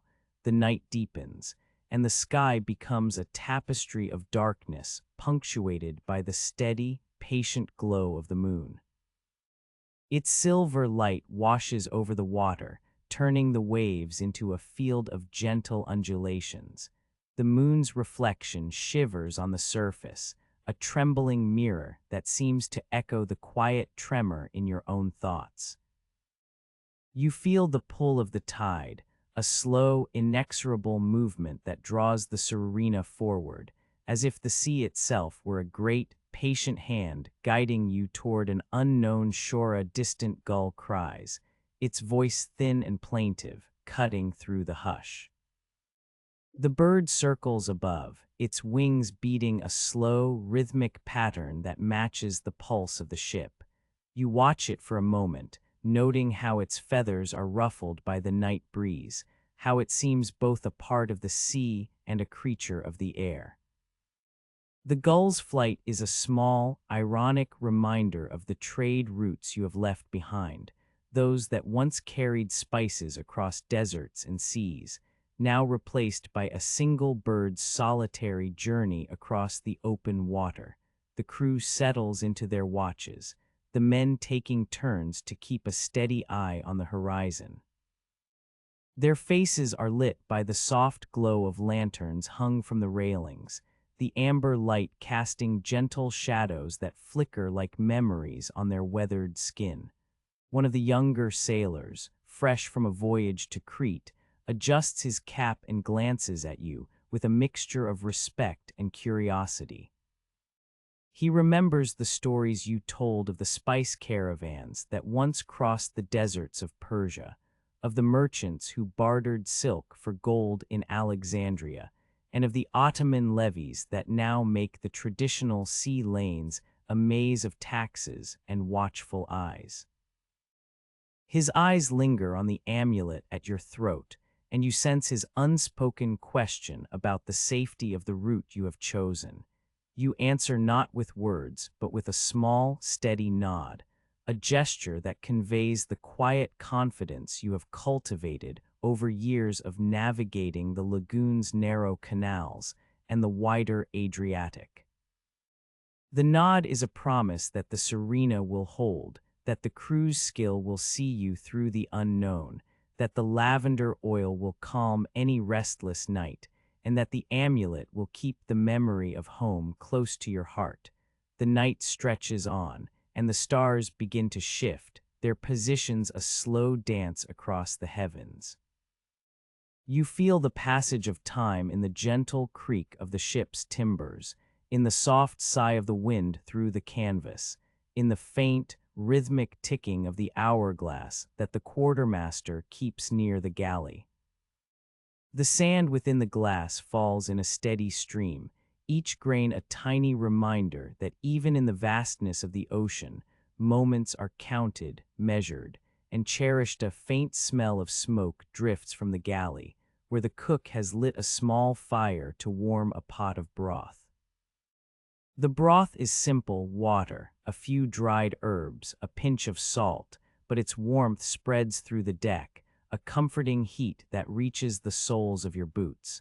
The steam rises in thin wisps, catching the lantern light and turning it into ghostly ribbons that drift upward, disappearing into the night. The cook, a man with a scar across his cheek from a rope burn, offers you a small cup. You accept it, feeling the warm ceramic against your palm, and sip the broth, letting its modest flavor settle in your mouth. The broth's simplicity is a quiet counterpoint to the grand ambitions that have driven you across the sea. You think of the council in the Sala del Consiglio, of the senior merchant who cited the ordinance of 1310, of the younger trader who spoke of Vasco da Gama's arrival in Calicut. Their voices echo faintly in your mind, a chorus of caution and curiosity that has guided your decisions. The council's marble bust of the Doge, its stern gaze, still haunts the courtyard of your memory, reminding you that patience is a virtue Venice holds dear. Yet here, under the open sky, patience takes on a different shape, a gentle endurance that allows the sea to reveal its secrets in its own time. The Serena continues its slow, deliberate progress, the water lapping at the hull in a rhythm that feels almost like a heartbeat. The gentle motion soothes the lingering ache in your forearm, the scar from the rope that snapped during the storm still faintly throbbing when the ship rolls. You run a hand over the bandage, feeling the coarse hemp fibers against your skin, and you are grateful for the simple remedies that have kept you whole. The memory of the storm, with its sudden fury and the way the ship held together, lingers like a distant echo, a reminder that the sea can be both fierce and forgiving. A soft rustle comes from the aft, where a few of the men have begun to play a quiet tune on a battered lute. The melody is simple, a folk song from the mainland, its notes drifting over the water and blending with the night's hush. The music is not loud enough to disturb the peace, but it adds a layer of warmth, a reminder of hearths and homes left behind. The lute strings, worn thin in places, produce a sound that is both fragile and resilient. Much like the Serena herself, you close your eyes for a moment, allowing the sounds, smells, and sensations to settle into a single, steady breath. The night air brushes your cheek, cool and clean, carrying with it the faint scent of distant lands that you have yet to see. The horizon ahead is a thin line, barely discernible, but it holds the promise of new ports, of markets where spices will once again flow, of opportunities that may restore the Republic's grip on the pepper trade that has been strained since the fall of Constantinople. The thought is not one of greed, but of a quiet desire to see your city thrive, to bring back a chest of cinnamon for your wife's shawl, to prove that the Serena can navigate the currents that others deem impossible. The lanterns along the railings sway gently, their flames flickering like tiny stars caught in glass. Their light casts a soft glow on the wooden planks, turning the grain into a pattern of light and shadow that seems to move with the sea. You watch the shadows dance, noting how they stretch and contract with each subtle roll of the ship, a visual reminder of the ebb and flow that governs all things. Time passes in this measured way, each moment a quiet affirmation of the journey you have undertaken. The Serena does not rush. She does not race against the wind. She moves with a purpose that is patient, deliberate, and unhurried, as if she knows that the true distance is not measured in miles, but in the steadiness of the heart that guides her. The sea, in turn, offers its own counsel, its endless expanse a mirror for the thoughts that drift within you. You think of the lavender oil you carry, its calming scent a small comfort against the night's chill. You uncork the tiny vial, letting a few drops fall onto your palm, inhaling the gentle fragrance. The oil's floral notes mingle with the brine, creating a subtle perfume that settles in the air around you. It is a small, personal ritual, a way to anchor yourself to the present, to remind yourself that even in the vastness of the ocean, there are still simple pleasures that can be savored. The crew, now settled into their watches, move with a quiet efficiency.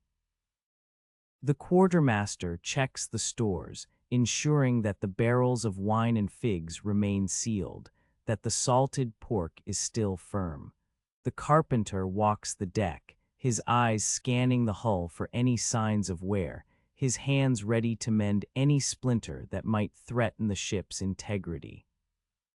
Their movements are almost invisible, a choreography learned over countless voyages, each step a silent promise to keep the Serena afloat. A distant bell tolls from a shore you cannot yet see, its low resonance traveling across the water, a sound that seems both ancient and timeless. The bell's tone is soft, a gentle reminder that there are still places where people gather, where rituals are observed, where life continues in its measured cadence. The sound reaches you like a faint echo of the city you left behind, a comforting note that ties the present to the past. You open your eyes again, taking in the full sweep of the night sky. The stars are bright, their cold light reflected in the water, creating a pathway of silver that seems to lead directly to the horizon. The path is not a promise of easy passage, but a quiet invitation to follow, to trust that the sea will guide you as it has guided countless others before you.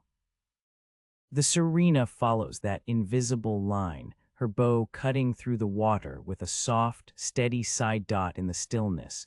You feel a deep, unhurried peace settle over you. The world around you is vast, yet it feels intimate, as if the sea itself has wrapped you in a gentle embrace. The past, with its counsels, sketches, and whispered rumors, blends seamlessly with the present moment, each element a thread in the tapestry of your journey. The future, still unwritten, lies beyond the horizon, but the present, this night, this ship, this breath, is solid and reassuring. You let the quiet resolve that has guided you from the Fendaco's murmurs to the dock's preparations, from the council's deliberations to the storm's trial, settle fully into your chest. It is a calm that does not demand grand gestures or heroic proclamations. It is simply the steady, unshakable belief that you are where you need to be, that the Serena will carry you forward, that the sea will keep its promises as long as you keep yours. The night deepens, the stars hold their watch, and the Serena glides onward, her wake a soft, lingering line upon the water, a testament to the quiet, enduring rhythm of a voyage that is both ancient and new. The world breathes with you.